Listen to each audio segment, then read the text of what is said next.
ಎಷ್ಟು ಜನ ಸಂತೋಷವಾಗಿದ್ದೀರಿ? ದೇವರಿಗೆ ಸ್ತೋತ್ರ. ಹಲ್ಲೆಲೂಯಾ. ನಮ್ಮ ಮಧ್ಯದಲ್ಲಿ ಪಾಸ್ಟರ್ ಬಿನೋಯ್ ಟೈಟಸ್ ಇವರಿದ್ದಾರೆ. ನಾನು ಸ್ವಲ್ಪ ಸಮಯ ದೇವರ ವಾಕ್ಯಗಳನ್ನು ಹೇಳಿದ ನಂತರವಾಗಿ ಅವರು ನಮ್ಮ ಮಧ್ಯದಲ್ಲಿ ವಾಕ್ಯ ಹೇಳ್ತಾರೆ. ನಾವು ಪ್ರಾರ್ಥನೆ ಮಾಡೋಣ. ಈಗ ದೇವರ ವಾಕ್ಯದ ಧ್ಯಾನಕ್ಕೋಸ್ಕರವಾಗಿ ಪ್ರೀತಿ ಸ್ವರೂಪನಾದ ನಮ್ಮ ಪರಲೋಕದ ತಂದೆಯೇ, ಯೇಸು ಕ್ರಿಸ್ತನ ನಾಮದಲ್ಲಿ ಪವಿತ್ರಾತ್ಮನ ಸಹಾಯದೊಂದಿಗೆ ನಿನ್ನ ಪಾದಕ್ಕೆ ನಾವು ಬಂದಿದ್ದೇವೆ. ಒಳ್ಳೆಯ ಸಮಯಕ್ಕಾಗಿ ನಿನಗೆ ನಾವು ಸ್ತೋತ್ರ ಸಲ್ಲಿಸುತ್ತೇವೆ ಸ್ವಾಮಿ. ಕರ್ತನೆ, ನಮ್ಮ ಆರಾಧನೆ ಅಂಗೀಕಾರ ಮಾಡಿದ್ದಕ್ಕಾಗಿ ಸ್ತೋತ್ರ, ಪ್ರಾರ್ಥನೆ ಅಂಗೀಕಾರ ಮಾಡಿದ್ದಕ್ಕಾಗಿ ಸ್ತೋತ್ರ. ಕೂಡಿ ಬಂದ ಎಲ್ಲ ನಿನ್ನ ಮಕ್ಕಳನ್ನು ಕರೆಗೆ ಒಪ್ಪಿಸಿಕೊಡುತ್ತೇನೆ. ಜೀವವುಳ್ಳ ವಾಕ್ಯಗಳ ಮೂಲಕ ನಮ್ಮ ಜೊತೆಯಲ್ಲಿ ನೀನು ಮಾತನಾಡಬೇಕಾಗಿ ಕೇಳಿಕೊಡುತ್ತೇನೆ ಯೇಸುವಿನ ನಾಮದಲ್ಲಿ ತಂದೆಯೇ, ಆಮೆನ್. ನಾವು ಯಾವ ಪುಸ್ತಕವನ್ನು ಧ್ಯಾನ ಮಾಡ್ತಾ ಇದ್ದೇವೆ? ಪ್ರಕಟಣೆ ಪುಸ್ತಕ. ಎಷ್ಟು ಭಾಗಗಳಿವೆ? 3 ಭಾಗಗಳು. Hallelujah, praise the lord. ಕಳೆದ ವಾರ ಯಾವ ವಾಕ್ಯ ನಾವು ಧ್ಯಾನ ಮಾಡಿದ್ದು? ಪ್ರಕಟಣೆ ಪುಸ್ತಕದ 14ನೇ ಅಧ್ಯಾಯದ 13ನೇ ವಚನ. ಅಂದರೆ 9 ವಿಧವಾದಂಥ ಧನ್ಯರ ಕುರಿತಾಗಿ ಪ್ರಕಟಣೆ ಪುಸ್ತಕದಲ್ಲಿ ನಾವು ಓದುತ್ತೇವೆ. ಅದರಲ್ಲಿ ನಾವು 4ನೇ ಧನ್ಯರತೆಯ ವಿಷಯಕ್ಕೆ ನಾವು ಬಂದಿದ್ದೇವೆ. ಪುನಃ ಓದಿ ಯಾರಾದರೂ ಆ ಪ್ರಕಟಣೆ 14 ಅಧ್ಯಾಯದ 13ನೇ ವಾಕ್ಯವನ್ನು. ಪರಲೋಕದಿಂದ ಒಂದು ಶಬ್ದವು ನನಗೆ ಕೇಳಿಸಿತು. ಪರಲೋಕದಿಂದ ಒಂದು ಶಬ್ದ ನನಗೆ ಕೇಳಿಸಿತು. ಅದು ಇಂದಿನಿಂದ ಕರ್ತನ ಭಕ್ತರಾಗಿ ಸಾಯುವವರು ಧನ್ಯರು, ಇಂದಿನಿಂದ ಕರ್ತನ ಭಕ್ತರಾಗಿ ಸಾಯುವವರು ಧನ್ಯರು ಎಂಬುದಾಗಿ ಬರೆ ಎಂದು ನನಗೆ ಹೇಳಿತು. ಅದಕ್ಕೆ ಆತ್ಮನು, ಹೌದು, ಅವರು ಧನ್ಯರೇ, ಅವರ ಕಷ್ಟ ತೀರಿತು, ಅವರಿಗೆ ವಿಶ್ರಾಂತಿಯಾಗುವುದು, ಅವರ ಸುಕೃತ್ಯಗಳು ಅವರೊಡನೆ ಬರುವವು ಎಂದು ಹೇಳುತ್ತಾರೆ. ಎಷ್ಟು ಸಂಗತಿ ಇದರಲ್ಲಿ? ಈ ವಾಕ್ಯದಲ್ಲಿ ಎಷ್ಟು ವಿಷಯಗಳು ಉಂಟು? 5 ವಿಷಯಗಳು.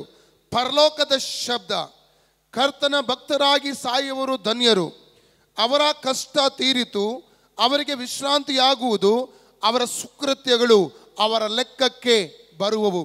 5 ವಿಷಯಗಳನ್ನು ಧ್ಯಾನಿಸ್ತಾ. ಅದರಲ್ಲಿ ಮೊದಲನೇ ವಿಷಯದಲ್ಲಿ ನಾವು ಇದ್ದೇವೆ. ಕಳೆದ ವಾರದಲ್ಲಿ ಮೊದಲ ವಿಷಯ ಪರಲೋಕದ ಶಬ್ದ ಅಪೊಸ್ತಲ ಯೋಹನನಿಗೆ ಪಾತ್ಮೋಸ್ ದ್ವೀಪದಲ್ಲಿ ಕೇಳಿತು ಎಂಬಂಥ ವಿಷಯದ ಮೇಲೆ ನಾವು ಧ್ಯಾನ ಮಾಡ್ತಾ ಇದ್ದೇವೆ. ಹಲ್ಲೆಲೂಯಾ. ಅದರಲ್ಲಿ ಅನೇಕ ವ್ಯಕ್ತಿಗಳೊಂದಿಗೆ ಪರಲೋಕದ ಶಬ್ದ ಮಾತನಾಡುತ್ತದೆ. ಕೆಲವರೊಂದಿಗೆ ದರ್ಶನದ ಮೂಲಕ, ಕೆಲವರೊಂದಿಗೆ ಕನಸಿನ ಮೂಲಕವಾಗಿ, ಇನ್ನು ಕೆಲವರಿಗೆ ಪ್ರವಾದನೆಯ ಮೂಲಕವಾಗಿ, ಇನ್ನು ಕೆಲವರಿಗೆ ವಾಕ್ಯದ ಮೂಲಕವಾಗಿ, ಬೇರೆ ಬೇರೆ ವಿಧವಾದಂಥ ರೀತಿಯಲ್ಲಿ ಪರಲೋಕದ ಶಬ್ದ ಪ್ರತಿಯೊಂದು ದೇವರ ಮಕ್ಕಳೊಂದಿಗೆ ಮಾತನಾಡುವಂಥದ್ದಾಗಿರ್ತದೆ.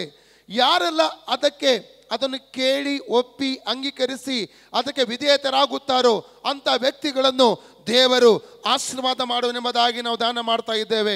ಅದೇ ರೀತಿಯಲ್ಲಿ ಅಪೊಸ್ತಲರ ಕೃತ್ಯ 26 ಅಧ್ಯಾಯದ ನಾವು 19ನೇ ವಾಕ್ಯ, ಅದು 19ನೇ ವಾಕ್ಯ ಕೀ ವರ್ಡ್ ಅದು. ಅದರಲ್ಲಿ ಪೌಲನು ಹೇಳ್ತಾ ಇದ್ದಾನೆ, ಪರಲೋಕದಿಂದ ಉಂಟಾದ ದರ್ಶನಕ್ಕೆ ನಾನು ಅವಿಧೇಯನಾಗದೆಂಬುದಾಗಿ ಆತನು ಹೇಳ್ತಾ ಇದ್ದಾನೆ. ಆದರೆ ಅದು ಆರಂಭವಾಗುವಂಥದ್ದು 12ನೇ ವಾಕ್ಯದಿಂದ. ಆದರೆ ನಾವೀಗ ಇರುವಂಥದ್ದು 15ನೇ ವಚನದಲ್ಲಿ. 15 ವಾಕ್ಯ ಮಾತ್ರ ಓದಿ ಯಾರಾದರೂ. ಆಗ ನಾನು ಕರ್ತನೇ ನೀನಾರು, ಕರ್ತನು ನೀನು ಹಿಂಸೆಪಡಿಸುವ ಯೇಸುವೇ ನಾನು, ನೀನು ಎದ್ದು ನಿಂತುಕೋ. ಅದರ ಅರ್ಥ, ಬಿದ್ದಂಥ ಪಾಪದಲ್ಲಿ ವಿಧವಾಗಿ ಬಿದ್ದಂಥ ಜನರಿಗೆ ಪರಲೋಕ ಕೊಡುವಂಥ ಇದು ಕರೆ, ಇದು ಪ್ರೀತಿಯ ಕರೆ. ಎದ್ದು ನಿಂತುಕೋ. ಹೇಳದೆ ನಾವು ದೇವರಿಗೋಸ್ಕರ ಪ್ರಕಾಶಿಸಲು ಸಾಧ್ಯವಿಲ್ಲ. ನಾವು ಎದ್ದು ನಿಲ್ಲದೆ, ಎದ್ದು ಬರದೆ ಕರ್ತನಿಗಾಗಿ ಪ್ರಕಾಶಿಸಲು ನಾವು ಸಾಧ್ಯವಿಲ್ಲ. ನಾವು ಯಾಕಂದ್ರೆ ಯೆಶಾಯನ ಪುಸ್ತಕ 65 1-3 ವಾಕ್ಯ ಓದಿ. ಏಳು ಪ್ರಕಾಶಿಸು, ನಿನಗೆ ಬೆಳಕು ಬಂತು, ಯೆಹೋವನ ತೇಜಸ್ಸು ನಿನ್ನ ಮೇಲೆ ಉದಯಿಸಿದೆ. ಇಗೋ ಕತ್ತಲು ಭೂಮಿಯನ್ನು ಆವರಿಸಿದೆ, ಕಾರ್ಗತ್ತಲು ಜನಾಂಗಗಳನ್ನು ಮುಚ್ಚಿದೆ. ನಿನ್ನ ಮೇಲಾದರೂ ಯೆಹೋವನು ಉದಯಿಸುವನು. ಹಾಗಾದ್ರೆ ನಾವು ಹೇಳದೆ, ವಿವಿಧ ಸ್ಥಿತಿಗಳಿಂದ ನಾವು ಹೇಳದೆ, ಪಾಪದ ಜೀವಿತದಿಂದ ಹೇಳದೆ ನಾವು ದೇವರಿಗೋಸ್ಕರವಾಗಿ ಪ್ರಕಾಶಿಸಲು ಸಾಧ್ಯವಿಲ್ಲ. ಹಾಗಾದರೆ ನಾವು ನೋಡಿದೆವು, ವಿಧವಾಗಿ ಬಿದ್ದು ಹೋದಂಥ ಜನರ ಕುರಿತು ಓದ್ತೇವೆ. ಸೌಲ ಬಿದ್ದು ಹೋದ, ಗೆಹಜಿ ಬಿದ್ದು ಹೋದ ಎಂಬುದಾಗಿ. ಆದರೆ ಎಲ್ಲಕ್ಕಿಂತ ಮುಖ್ಯವಾಗಿ ಬಿದ್ದು ಹೋದವನು ಯಾರು? ಲೂಸಿಫರ್ ಆರಂಭದಲ್ಲಿ ಬಿದ್ದು ಹೋದವನು. ಅವನ ನಂತರವಾಗಿ ಅನೇಕರು ಬಿದ್ದು ಹೋದರೆಂಬುದಾಗಿ ಕೂಡ ನಾವು ಧ್ಯಾನ ಮಾಡಿದ್ದೇವೆ. ಹಾಗಾದರೆ ಲೂಸಿಫರ್ನ ಬೀಳುವಿಕೆ, ಲೂಸಿಫರ್ ಅವನಿಗಿರುವಂಥ ಎರಡು ಆ ಹೆಸರುಗಳು ಯಾವುದು?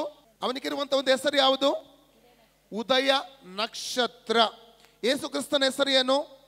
ಪ್ರಕಟಣೆ 2:28, ಪ್ರಕಟಣೆ 22:16 ಈ ಎರಡು ವಾಕ್ಯದಲ್ಲಿ ಓದ್ತೇವೆ.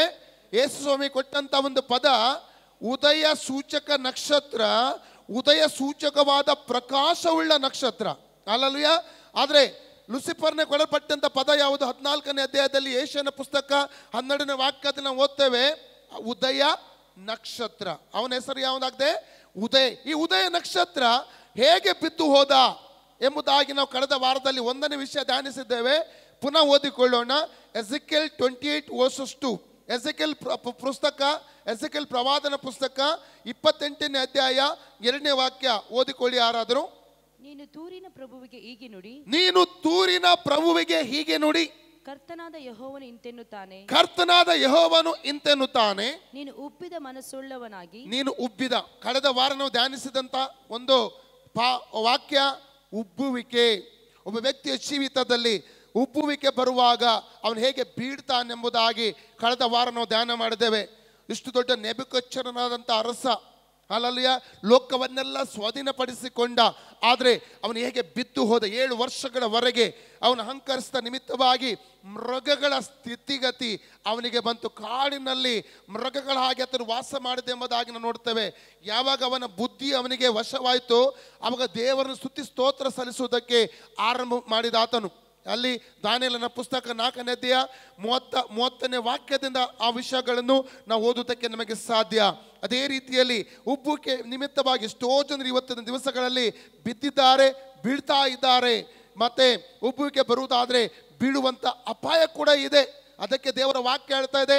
1 ಕೊರಿಂಥ 10ನೇ ಅಧ್ಯಾಯ 12ನೇ ವಾಕ್ಯ ಹೇಳ್ತದೆ, ನಿಂತುಕೊಂಡಿರುವವನು ಬೀಳದಂತೆ ಎಚ್ಚರಿಕೆ ವಹಿಸಲಿ. ದೇವರ ವಾಕ್ಯ ಏನು ಹೇಳ್ತದೆ?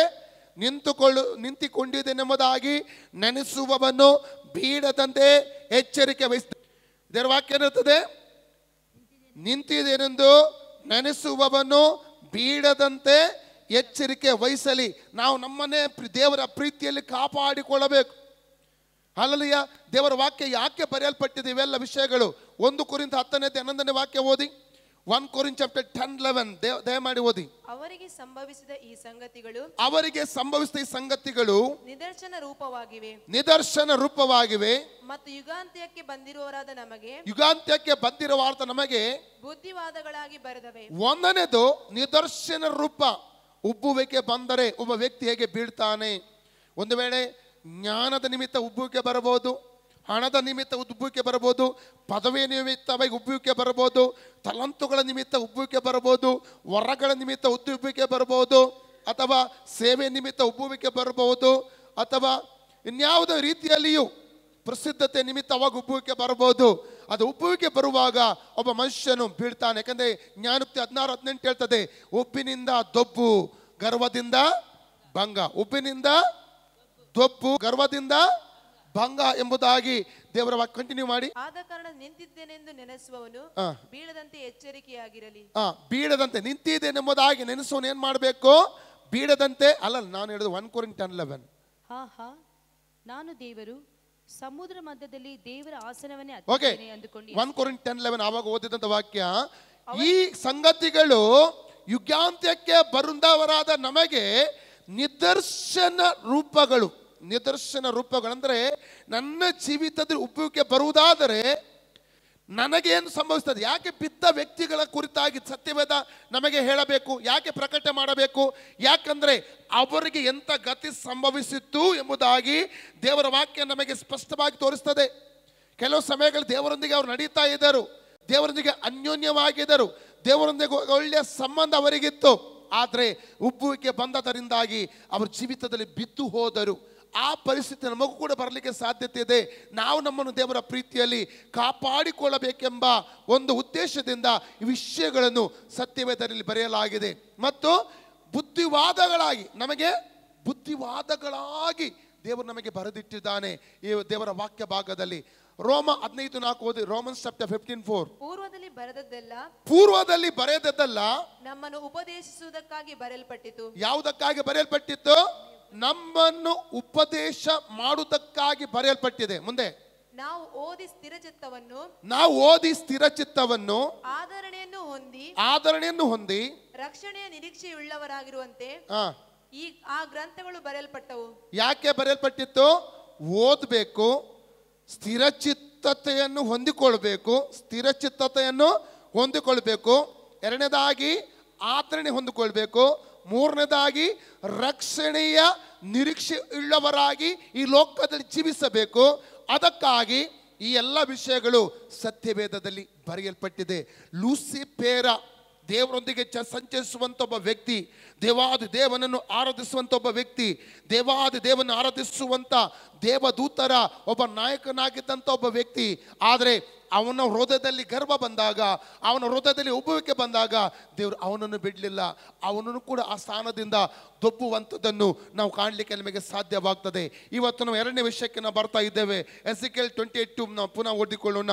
ಎಸೆಕಿಯೇಲ್ 28 ಎರಡನೇ ವಾಕ್ಯವನ್ನು ಪುನಃ ನಾವು ಓದಿಕೊಳ್ಳೋಣ. ನರಪುತ್ರನೇ, ನೀನು ತೂರಿನ ಪ್ರಭುವಿಗೆ ಹೀಗೆ ನುಡಿ, ಕರ್ತನಾದ ಯೆಹೋವನು ಇಂತೆನ್ನುತ್ತಾನೆ, ನೀನು ಉಬ್ಬಿದ ಮನಸ್ಸುಳ್ಳವನಾಗಿ ಆಹಾ ನಾನು ದೇವರು. ಸಾಕು, ನಾನು ದೇವರು. ಒಂದನೇ ವಿಷಯ, ಉಬ್ಬುವಿಕೆಯಿಂದ ಲೂಸಿಫರ ಬಿದ್ದು ಹೋದ. ಎರಡನೇ ವಿಷಯ, ಅವನ ಹೃದಯದಲ್ಲಿ ಬಂದಂತ ವಿಚಾರ ಯಾವುದು ಗೊತ್ತುಂಟಾ? ನಾನು ದೇವರು. ಆದಾಮ ಅವರಿಗೆ ದೇವರು ಏನು ಹೇಳಿದ? ನೀವು ಆ ಮರದ ಫಲವನ್ನು ಒಳಿತು ಕೆಡುಕಿನ ಅರಿವನ್ನು ಉಂಟು ಮಾಡುವಂತಹ ಆ ಮರದ ಹಣ್ಣು ತಿಂದರೆ ಸತ್ತು ಹೋಗುತ್ತೀರಿ. ಸೈತಾನ ಬಂದು ಏನು ಹೇಳ್ತಿದ್ದಾನೆ? ನೀವು ತಿಂದರೆ ದೇವರ ಹಾಗೆ ಆಗುತ್ತೀರಿ. ಯಾರನ್ನು ನಂಬಬೇಕೀಗ? ಸೈತಾನ್ ನಂಬಬೇಕು, ದೇವರು ನಂಬಬೇಕು? ತಮ್ಮ ಸೃಷ್ಟಿಕರ್ತ, ತಮ್ಮ ತಂದೆಯನ್ನು ಅವರು ನಂಬಬೇಕಾಗಿತ್ತು. ಅಲ್ಲಲ್ಲಿಯ ಆತನು ಅವರಿಗೆ ಎಲ್ಲ ಒಳ್ಳೆದನ್ನೇ ಕೊಟ್ಟ. ಆಲ್ರೆಡಿ ಅವರು ದೇವರ ಆಗಿದ್ರು. ಈಗಾಗಲೇ ಅವರು, ಯಾಕಂದ್ರೆ ಆದಿಕಾಂಡ 1:26 ಹೇಳ್ತದೆ, ದೇವರು ತನ್ನ ಸ್ವರೂಪದಲ್ಲಿ ಮನುಷ್ಯನನ್ನು ಉಂಟು ಮಾಡಿದನು. ದೇವರು ತನ್ನ ಸ್ವರೂಪದಲ್ಲಿ ಮನುಷ್ಯನನ್ನು ದೇವರ ಹಾಗೆ ಅವರು ಇದ್ದರು. ಆದರೆ ಇಲ್ಲಿ ಸೈತಾನ ಬಂದು ಅವರಿಗೆ ಹೇಳ್ತಾನೆ, ನೀವು ದೇವರ ಹಾಗೆ ಆಗ್ತೀರಿ. ಅದರ ಅರ್ಥ ಸೈತಾನು ತರುವಂಥ ವಿಚಾರ, ನೀನೀಗ ಹೇಗೆ ಇದ್ದೀಯಲ್ಲ, ಇದು ಅಲ್ಲ ನಿನ್ನ ಸ್ಥಿತಿ. ನೀನು ಅವರ ಹಾಗೆ ಇರಬೇಕು, ನೀನು ಇವರ ಹಾಗೆ ಇರಬೇಕು, ನೀನು ಬೆನ್ನಿನ ಹಾಗೆ ಇರಬೇಕು, ನೀನು ರೈನಡ್ ಬೊಂಕೆ ಆಗಿರಬೇಕು. ಅನೇಕ ಸಲ ಏನು ಮಾಡ್ತಾನೆ ಸೈತಾನನು? ಇಂಥ ಆಲೋಚನೆ ತಂದು ಬಿಡ್ತಾನೆ. ಹಲ್ಲೆಲೂಯಾ. ಯಶನ್ಗೆ ಅರ್ಥ ಆಗ್ತಾ ಇದೆ? ಸೈತಾನ ತರುವಂತ ಒಂದು ಯಾಕಂದ್ರೆ ಅವನ ಹೃದಯದಲ್ಲಿ ಬಂತು, ನಾನು ದೇವರು. ಅವನೇನು ಹೇಳ್ತಿದ್ದಾನೆ? ಅವನು ದೇವರಲ್ಲ, ದೇವರ ಒಂದು ಸಾಧಾರಣವಾದ ಸೃಷ್ಟಿ, ಒಬ್ಬ ದೇವದೂತ. ಅವನಿಗೆ ದೇವರೊಂದು ಕೆಲಸ ಕೊಟ್ಟಿದ್ದ, ಒಂದು ಸೇವೆ ಕೊಟ್ಟಿದ್ದ. ಈ ಸೇವೆ ನೀನು ಮಾಡಬೇಕು. ಆ ಸೇವೆಗೆ ಅವನು ಬಂದಾಗ ಅವನ ಮನಸ್ಸಲ್ಲಿ ಬಂದಂತ ಒಂದು ವಿಚಾರ ಏನು ಗೊತ್ತುಂಟಾ? ನಾನು ದೇವರು. ಅವನೇನು ಹೇಳ್ತಿದ್ದಾನೆ? ನಾನು ದೇವರು. ಇವತ್ತಿನ ದಿನಮಾನಗಳಲ್ಲಿ ಮನುಷ್ಯನ ಹೃದಯದಲ್ಲಿ ಬರುವಂಥ ಒಂದು ಸಂಗತಿ ಏನೆಂದರೆ, ಅಲ್ಲಲ್ಲಿಯ ದೇವರು ಅವರಿಗೆ ಇರುವಂಥದ್ದನ್ನು ಏನು ಅದರಲ್ಲಿ ಅವರು ತೃಪ್ತರಾಗಿರುವುದಿಲ್ಲ. ಅದು ಬೇರೆ ವಿಚಾರಗಳಿಗೆ ಅವರು ಗಮನ ಕೊಡುವಂಥದ್ದರಿಂದ ನಿಮಿತ್ತವಾಗಿ ಅವರ ಜೀವಿತದಲ್ಲಿ ಅವರು ಆಶೀರ್ವಾದಗಳನ್ನು ಕಳ್ಕೊಳ್ಳುವಂಥದ್ದನ್ನು ನಾವು ನೋಡ್ತೇವೆ. ಇವತ್ತು ಪರಲೋಕದ ಶಬ್ದ ನಮ್ಮ ಕಿವಿಗೆ ಕೇಳುವುದಾದರೆ, ಅಲ್ಲಲ್ಲಿಯ ಪರಲೋಕದ ಶಬ್ದ ನಾವು ನಮ್ಮ ಹೃದಯಗಳನ್ನು ನಾವು ಕಠಿಣ ಪಡಿಸಿಕೊಳ್ಳಬಾರದು. ಒಂದು ವಾಕ್ಯ ಓದಿಕೊಳ್ಳೋಣ. ಇಬ್ರಿಯ ಪುಸ್ತಕದ 3ನೇ ಅಧ್ಯಾಯದ 7ನೇ ವಾಕ್ಯದಿಂದ ನಾವು ಓದಿಕೊಳ್ಳೋಣ.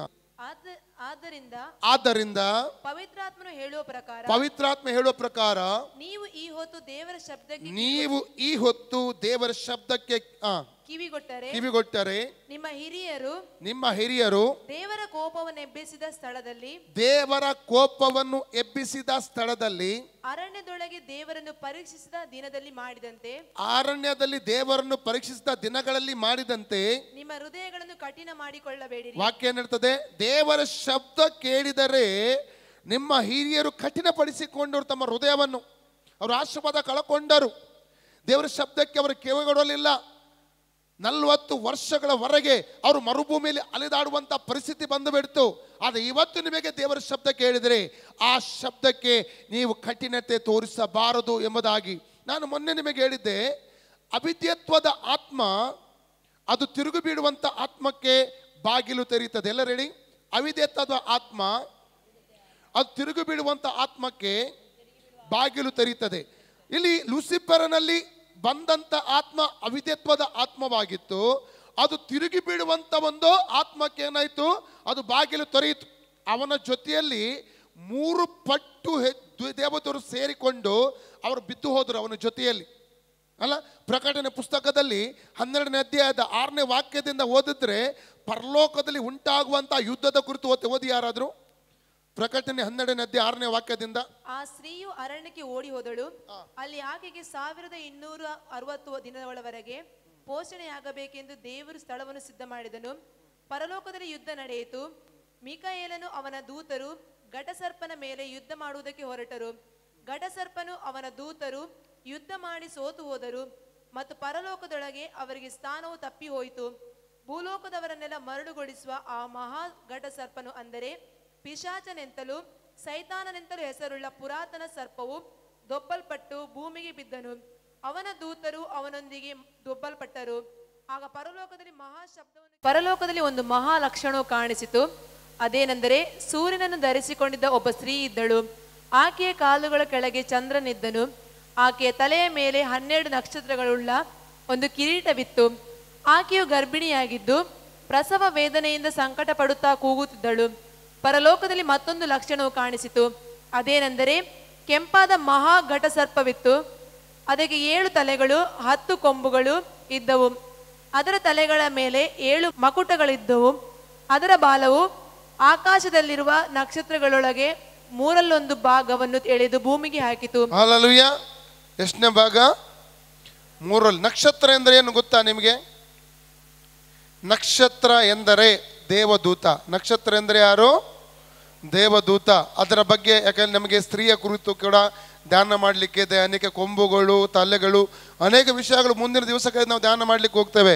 ಆದ್ರೆ ಇದನ್ನು ನಾವು ನಿಮ್ಮ ಹತ್ರ ಮಾತಾಡಲಿಕ್ಕೆ ನಾನು ಹೋದರೆ ಮತ್ತು ಅಲ್ಲಿ ನಾವು ಹೋಗಲಿಕ್ಕೆ ನಮಗೆ ಸಾಧ್ಯವಾಗುವುದಿಲ್ಲ. ಯಾರಾದರೂ 8ನೇ ಅಧ್ಯಾಯ 1ನೇ ವಾಕ್ಯ ಓದಿ. ಆತನು 7ನೆಯ ಮುದ್ರೆಯನ್ನು ಒಡೆದಾಗ ಸುಮಾರು ಅರ್ಧ ಗಂಟೆ ಹೊತ್ತಿನವರೆಗೂ ಪರಲೋಕವು ನಿಶ್ಶಬ್ದವಾಯಿತು. ಆಗ ದೇವರ ಸನ್ನಿಧಿಯಲ್ಲಿ ನಿಂತಿರುವ 7 ಮಂದಿ ದೇವದೂತರನ್ನು ಕಂಡೆನು. ಅವರಿಗೆ 7 ತುತ್ತೂರಿಗಳು ಕೊಡಲ್ಪಟ್ಟವು.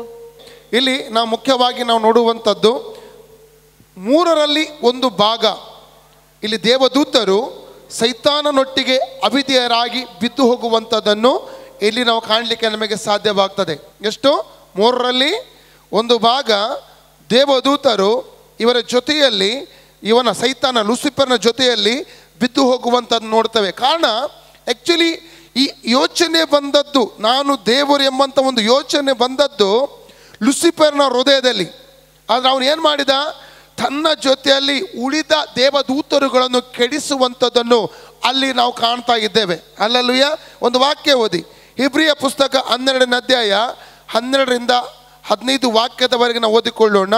ಹಿಬ್ರೂ ಚಾಪ್ಟರ್ 12:12-15 ದಯಮಾಡಿ ಓದಿ. ಆದ್ದರಿಂದ ಜೋಲು ಬಿದ್ದ ಕೈಗಳನ್ನು ನಡುಗುವ ಮೊಣಕಾಲುಗಳನ್ನು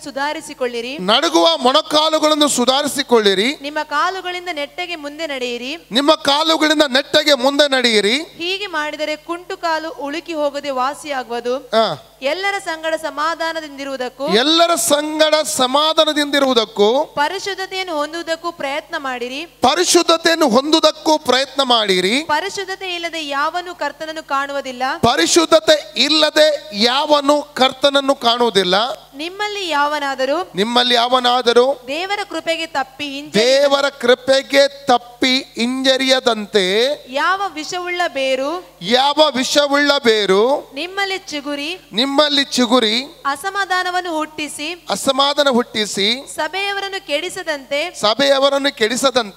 ಯಾವ ಜಾರನಾಗಲಿ ಏಸಾವನಂತ ಪ್ರಾಪಂಚಿಕನಾಗಲಿ ನಿಮ್ಮಲ್ಲಿ ಇರದಂತೆ ಜಾಗೃತಿಯಿಂದ ನೋಡಿಕೊಳ್ಳಿರಿ. ನೋಡಿ, ಯಾರು ದೇವರ ಕೃಪೆಗೆ ತಪ್ಪಿ ಹಿಂಜರಿಯುತ್ತಾರೋ ಅವರ ಮೂಲಕ ಏನ ಬರ್ತದಂತೆ? ವಿಷವುಳ್ಳಂತ ಬೇರು ಚಿಗುರಿ ಬರ್ತದೆ. ಅಲ್ಲಲ್ಲೂಯ್ಯ, ಅರ್ಥ ಆಯ್ತಲ್ಲ? ಇಲ್ಲಿ ಲೂಸಿಫರ್ ಒಬ್ಬನಲ್ಲಿ ಈ ವಿಷವುಳ್ಳ ಒಂದು ಬೇರು ಚಿಗುರಿತು, ಅನೇಕ ದೇವದೂತರನಲ್ಲಿ ಕೆಡಿಸಿಬಿಟ್ಟಿತು. ಅಲ್ಲಲ್ಲೂಯ್ಯ, ಅನೇಕ ಸಲ ಒಬ್ಬ ವ್ಯಕ್ತಿಯಲ್ಲಿ ಇಂಥ ತಪ್ಪುಗಳು ನಡೆದಾಗ ಆ ವ್ಯಕ್ತಿ ಏನು ಮಾಡ್ತಾನೆ? ತನ್ನ ಜೊತೆಯಲ್ಲಿ ಉಳಿದವರ ಮನಸ್ಸುಗಳನ್ನು ಕೆಡಿಸುವಂಥ ಒಂದು ಕಾರ್ಯಕ್ಕೆ ಆತನು ಮುಂದಾಗುವಂಥದ್ದನ್ನು ಅಲ್ಲಿ ನಾವು ಕಾಣಲಿಕ್ಕೆ ನಮಗೆ ಸಾಧ್ಯವಾಗ್ತದೆ. ಇದರಿಂದ ಏನಾಗ್ತದೆ?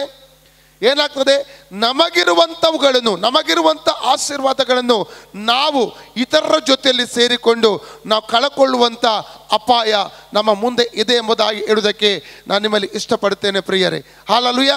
ನಾವೀಗ ಅರಣ್ಯಕಾಂಡಕ್ಕೆ ಬರುವ, ನಾನು ಆವಾಗಲೇ ಹೇಳಿದೆ, ಅವಿಧೇಯತೆಯ ಆತ್ಮ ತಿರುಗಿ ಬೀಳುವಂಥ ಆತ್ಮಕ್ಕೆ ಬಾಗಿಲು ತೆರೀತದೆ. ಹೌದಾ? ಸೈತಾನನಲ್ಲಿ ಬಂದದ್ದು ಮೊದಲನೆಯದಾಗಿ ಅವಿಧೇಯತ ಆತ್ಮ. ಹಲ್ಲೆಲೂಯಾ. ದೇವರಿಗೆ ಕೊಡುವಂಥ ಆರಾಧನೆ, ಕೊಡಬೇಕಾದಂಥ ಆರಾಧನೆ ಆತ ತನಗೆ ಬರಬೇಕು ಎಂಬುದಾಗಿ ಯೋಚಿಸಿ ತಾನು ದೇವರು ಎಂಬ ಆ ಒಂದು ಯೋಚನೆ ಅವನ ಹೃದಯದೊಳಗೆ ಬಂತು. Praise the lord. ಅರಣ್ಯಕಾಂಡ 16ನೇ ಅಧ್ಯಾಯಕ್ಕೆ ಬರುವ 1, 2 ಮತ್ತೆ 3ನೇ ವಾಕ್ಯ ಓದಿ. 1 ಮತ್ತು 2 ವಾಕ್ಯ ಓದಿ ಮೊದಲು. ಲೇವಿಯ ಮರಿಮಗನು 1, 2, 3 ಸಾರಿ. ಲೇವಿಯ ಮರಿಮಗನು ಕೆಹಾತನ ಮೊಮ್ಮಗನು ಇಚ್ಚಾರನ ಮಗನೂ ಆದ ಕೋರಹನು, ಅವನಲ್ಲದೆ ರೂಬೇನ್ ಕುಲದವರಲ್ಲಿ ಎಲಿಯಾಬನ ಮಕ್ಕಳಾದ ದಾತಾನ್, ಅಬಿರಾಮರು, ಪೆಲೆತನ ಮಗನಾದ ಓನನು ಮತ್ತು ಸಮೂಹದವರಲ್ಲಿ ಮುಖ್ಯಸ್ಥರಾಗಿಯೂ ಆಲೋಚನಾಕರ್ತರಾಗಿಯೂ ಹೆಸರುಗೊಂಡವರಾಗಿಯೂ ಇದ್ದ 250 ಮಂದಿ ಇಸ್ರಾಯೇಲ್ಯರು ಮೋಶೆಗೆ ವಿರುದ್ಧವಾಗಿ ತಿರುಗಿ ಬಿದ್ದರು. ನೋಡಿ, 3 ಗುಂಪಿನವರು ಇಲ್ಲಿ ಮೋಶೆಗೆ ವಿರೋಧವಾಗಿ ತಿರುಗಿ ಬೀಳ್ತಾ ಇದ್ದಾರೆ. ಹಲ್ಲೆಲೂಯಾ. 3 ಗುಂಪಿನ ಯಾರದು? ಕೋರ ಅಥವಾ ಲೇವಿಯ ಮಕ್ಕಳು, ಕೋರಹ, ಅಬಿರಾಮ್, ದಾತಾನ್. ಇವರು ಯಾರು? ಲೇವಿಯ ಮಕ್ಕಳು, ಲೇವಿಯ ಸಂತಾನದವರು. ಎರಡನೇದಾಗಿ ರುಬೇನನ ಮಕ್ಕಳು, ರುಬೇನ್ ಕುಲದವರು. Praise God. ಮೂರನೇದಾಗಿ 250 ಆಲೋಚನೆ ಕೊಡುವಂಥ ಶ್ರೇಷ್ಠ ಆಲೋಚಕರು. 3 ವ್ಯಕ್ತಿತ್ವಗಳನ್ನು ಇಲ್ಲಿ ನಾವು ನೋಡ್ತೇವೆ. ಒಂದು ಲೇವಿ ಕುಲದವರು. ಫಸ್ಟ್ ಯಾರಾಗಿದ್ದಾರೆ? ಈ ಲೇವಿ ಕುಲದವರು.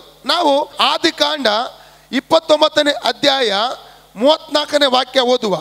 ಲೇವಿ ಎಂಬುದಾಗಿ ಹೇಳುವಾಗ ಈತನು ಯಾಕೋಬನಿಗೆ ಲೇಯಳಲ್ಲಿ ಹುಟ್ಟಿದಂಥ ಒಬ್ಬ ಮಗನಾಗಿದ್ದ. ಲೇವಿ ಎಂಬುದಾಗಿ ಹೇಳುವಾಗ ನಾವು ಒಂದಾಗುವ ಎಂಬುದಾಗಿ ಅರ್ಥ ಬರ್ತದೆ. ಓದಿ. ಆಕೆಯು ತಿರುಗಿ ಗರ್ಭಧರಿಸಿ ಗಂಡು ಮಗುವನ್ನು ಹೆತ್ತು, ಹೀಗಲಾದರೂ ನನ್ನ ಗಂಡನು ನಾನು ಒಂದಾಗುವೆವು. ಇವನು ಇಸ್ರೇಲ್ ಯಾಕೋಬನ 12 ಮಕ್ಕಳಲ್ಲಿ 3ನೇಯವನು, ಅಥವಾ 12 ಕುಲಗಳಲ್ಲಿ 3ನೇ ಕುಲ ಲೇವಿ ಕುಲವಾಗಿತ್ತು. ಇದನ್ನು ನಾವು ವಿಮೋಚನಕಾಂಡ 6ನೇ ಅಧ್ಯಾಯ 16ರಿಂದ 19 ವಾಕ್ಯದಲ್ಲೂ ಕೂಡ ನಾವು ನೋಡ್ತೇವೆ. ಆದರೆ ಲೇವಿಗೆ ಒಂದು ಪ್ರತ್ಯೇಕವಾದಂಥ ಒಂದು ಸೇವೆ ದೇವರಿಂದ ಕೊಡಲ್ಪಟ್ಟಿತ್ತು. ಲೇವಿಗೆ ಯಾಕೆ ಪ್ರತ್ಯೇಕವಾದಂಥ ಸೇವೆ ದೇವರು ಕೊಟ್ಟೆ ಅವರಿಗೆ ಗೊತ್ತುಂಟ? ಅದಕ್ಕೆ ಒಂದು ಕಾರಣ ಇದೆ. ವಿಮೋಚನಕಾಂಡ 32ನೇ ಅಧ್ಯಾಯಕ್ಕೆ ಬರುವ 25ರಿಂದ 29 ವಾಕ್ಯ ಓದಿಕೊಳ್ಳುವುದಾದರೆ, ಅಲ್ಲಿ ಮೋಶೆ 10 ಆಜ್ಞೆಗಳನ್ನು ಪಡ್ಕೊಳ್ಳುವುದಕ್ಕೋಸ್ಕರ ದೇವರ ಸಮ್ಮುಖಕ್ಕೆ ಬೆಟ್ಟವನ್ನು ಏರಿದ. ಸುಮಾರು 40 ದಿವಸಗಳ ಕಾಲ ಮೋಶೆ ದೇವರೊಂದಿಗೆ ದೇವರ ಜೊತೆಯಲ್ಲಿ ಆತನು ಇದ್ದ ಎಂಬುದಾಗಿ ನಾವು ನೋಡ್ತೇವೆ. ಆ ಸಮಯದಲ್ಲಿ ಆರೋನ ಮತ್ತು ಇಸ್ರೇಲ್ ಜನರು ಸೇರಿ, ಇಸ್ರೇಲ್ ಜನರು ಏನು ಹೇಳ್ತಾ ಇದ್ದಾರೆ? ನಮ್ಮನ್ನು ಐಗುಪ್ತ ದೇಶದ ದಾಸತ್ವದಿಂದ ಕರೆದುಕೊಂಡಂಥ ಮೋಶೆ ಏನಾದ್ರೂ ನಮಗೆ ಗೊತ್ತಿಲ್ಲ, ಅದಕ್ಕೆ ನಮಗೊಬ್ಬ ನಾಯಕನನ್ನು ಮುಂದಕ್ಕೆ ಕರೆದುಕೊಂಡು ಹೋಗೋದಕ್ಕಾಗಿ ನಮಗೊಂದು ದೇವರನ್ನು, ನಮಗೆ ಮುಂದಕ್ಕೆ ಕರ್ಕೊಂಡು ಹೋಗೋದಕ್ಕೆ ಒಂದು ದೇವರನ್ನು ನೀನೇ ಮಾಡಿಕೊಡೆ ಎಂಬುದಾಗಿ ಹೇಳಿ ಅವರಲ್ಲಿರುವಂತಹ ಬಂಗಾರವನ್ನು ಅವರಿಗೆ ಕೊಟ್ಟರು. ಅವನು ಬೆಂಕಿಗೆ ಹಾಕಿದಾಗ ಒಬ್ಬ ಬಸವ ಹೊರಗಡೆ ಬಂದ.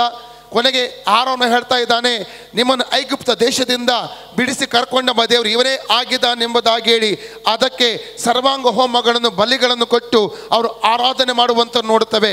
ಇದನ್ನು ನೋಡಿದಂಥ ದೇವರು ಮೋಶೆಗೆ ಹೇಳ್ತಾ ಇದ್ದಾನೆ, ನಿನ್ನ ಜನರು ಕೆಟ್ಟು ಹೋದರು, ಬೇಗನೆ ಹೋಗು. ಅವನು ಕೆಳಗೆ ಬಂದು ಕೋಪದಿಂದ ದೇವರಿಂದ ತೆಗೆದುಕೊಂಡು ಬಂದಂತಹ 10 ಆಜ್ಞೆಗಳ ಹಲಿಗೆಗಳನ್ನು ಒಡೆದು ಆತನು ಚೂರು ಚೂರು ಮಾಡ್ತಾ ಇದ್ದಾನೆ. ಕೊನೆಗೆ ಒಂದು ಆಯ್ಕೆ ಕೊಡ್ತಾನೆ ಅವರಿಗೆ. 25ನೇ ವಾಕ್ಯದಿಂದ ಓದುವ. ಜನರು ಅಂಕೆ ತಪ್ಪಿ ತಮ್ಮ ಇಷ್ಟ ಬಂದಂತೆ ಮಾಡುವುದಕ್ಕೆ ಆರೋನನು ಅವರನ್ನು ಬಿಟ್ಟದ್ದರಿಂದ. ನೋಡಿ, ಅಂಕೆ, ಒಬ್ಬ ನಾಯಕನ ಜವಾಬ್ದಾರಿ ಏನು ಗೊತ್ತುಂಟ? ಅಂಕೆ ತಪ್ಪಲಿಕ್ಕೆ ಬಿಡಬಾರದು. ಒಬ್ಬ ನಾಯಕನಾದವನಿಗೆ ಒಂದು ಜವಾಬ್ದಾರಿ ಇದೆ. ಇವತ್ತು ಸಭೆಗಳಲ್ಲಿ ಎಚ್ಚರಿಕೆ ಕೊಡ್ತೇವೆ. ಒಬ್ಬ ವ್ಯಕ್ತಿ ಒಂದು ದಿವಸ ಆರಾಧನೆಗೆ ಬರದಿದ್ದರೆ ಅವರಿಗೆ ಕೇಳಲಾಗುತ್ತದೆ, ಯಾಕೆ ಬರ್ತಾ ಇಲ್ಲ, ಏನು ಹುಷಾರಿಲ್ವೋ, ಏನಾಗಿದೆ, ಅಥವಾ ಪಾಪದಲ್ಲಿ ಆತನು ಬಿದ್ದಿದ್ದಾನೋ ಎಂಬುದಾಗಿ ಒಂದು ಕಾಳಜಿಯಿಂದ ಕೇಳುವಂಥದ್ದು ಇರ್ತದೆ. ಕಾರಣ ಏನಂದರೆ, ಒಬ್ಬ ನಾಯಕನಿಗೆ ಅಥವಾ ಸಭಾಪಾಲಕನಿಗೆ ಒಂದು ಜವಾಬ್ದಾರಿ ಇರ್ತದೆ. ದೇವರ ವಾಕ್ಯ ಏನು ಹೇಳ್ತದೆ? ಜ್ಞಾನೋಕ್ತಿ 27-23 ಓದಿ. Proverbs chapter 27 verses 23. ನಿನ್ನ ಹಿಂಡುಗಳ ಸ್ಥಿತಿಯನ್ನು ನಿನ್ನ ಹಿಂಡುಗಳ ಸ್ಥಿತಿಯನ್ನು ಚೆನ್ನಾಗಿ ತಿಳಿದುಕೊಂಡಿರು, ನಿನ್ನ ಮಂದೆಗಳ ಮೇಲೆ ಮನಸ್ಸಿಡು. ನಿನ್ನ ಮಂದೆಗಳ ಮೇಲೆ ಮನಸ್ಸು. ಇಬ್ರಿ 13-17 ಕೂಡ ಓದಿ. Hebrew chapter 13-17. ನಿಮ್ಮ ಸಭಾನಾಯಕರ ಮಾತನ್ನು ಕೇಳಿರಿ, ನಿಮ್ಮ ಸಭಾನಾಯಕರ ಮಾತನ್ನು ಕೇಳಿರಿ, ಅವರಿಗೆ ಅಧೀನರಾಗಿರಿ. ಅವರು ಲೆಕ್ಕ ಒಪ್ಪಿಸಬೇಕಾದ ಅವರಿಗೆ ಏನು ಎಂತ ಜವಾಬ್ದಾರಿ ಇದೆ? ಆತ್ಮಗಳ ಲೆಕ್ಕ ಒಪ್ಪಿಸ್ಲಿಕ್ಕೆ ಇದೆ. ಒಬ್ಬ ವ್ಯಕ್ತಿ ಹಿಂಜರಿದು ಹೋಗದಂತೆ, ಪಾಪದಲ್ಲಿ ಹಿಂಜಾರಿ ಹೋಗುವುದಾದ್ರೆ ಅವನನ್ನು ಪ್ರಾರ್ಥನೆ ಮಾಡಿ, ಅವನನ್ನು ಸಮಾಧಾನ ಪಡಿಸಿ, ಅವನಿಗೆ ಕೌನ್ಸಿಲಿಂಗ್ ಮಾಡಿ, ದೇವರ ವಾಕ್ಯವನ್ನು ಹೇಳಿ ಪುನಃ ತರುವಂಥ ಒಂದು ಜವಾಬ್ದಾರಿ ಒಬ್ಬ ಸೇವಕನ ಮೇಲೆ ಇರುತ್ತದೆ.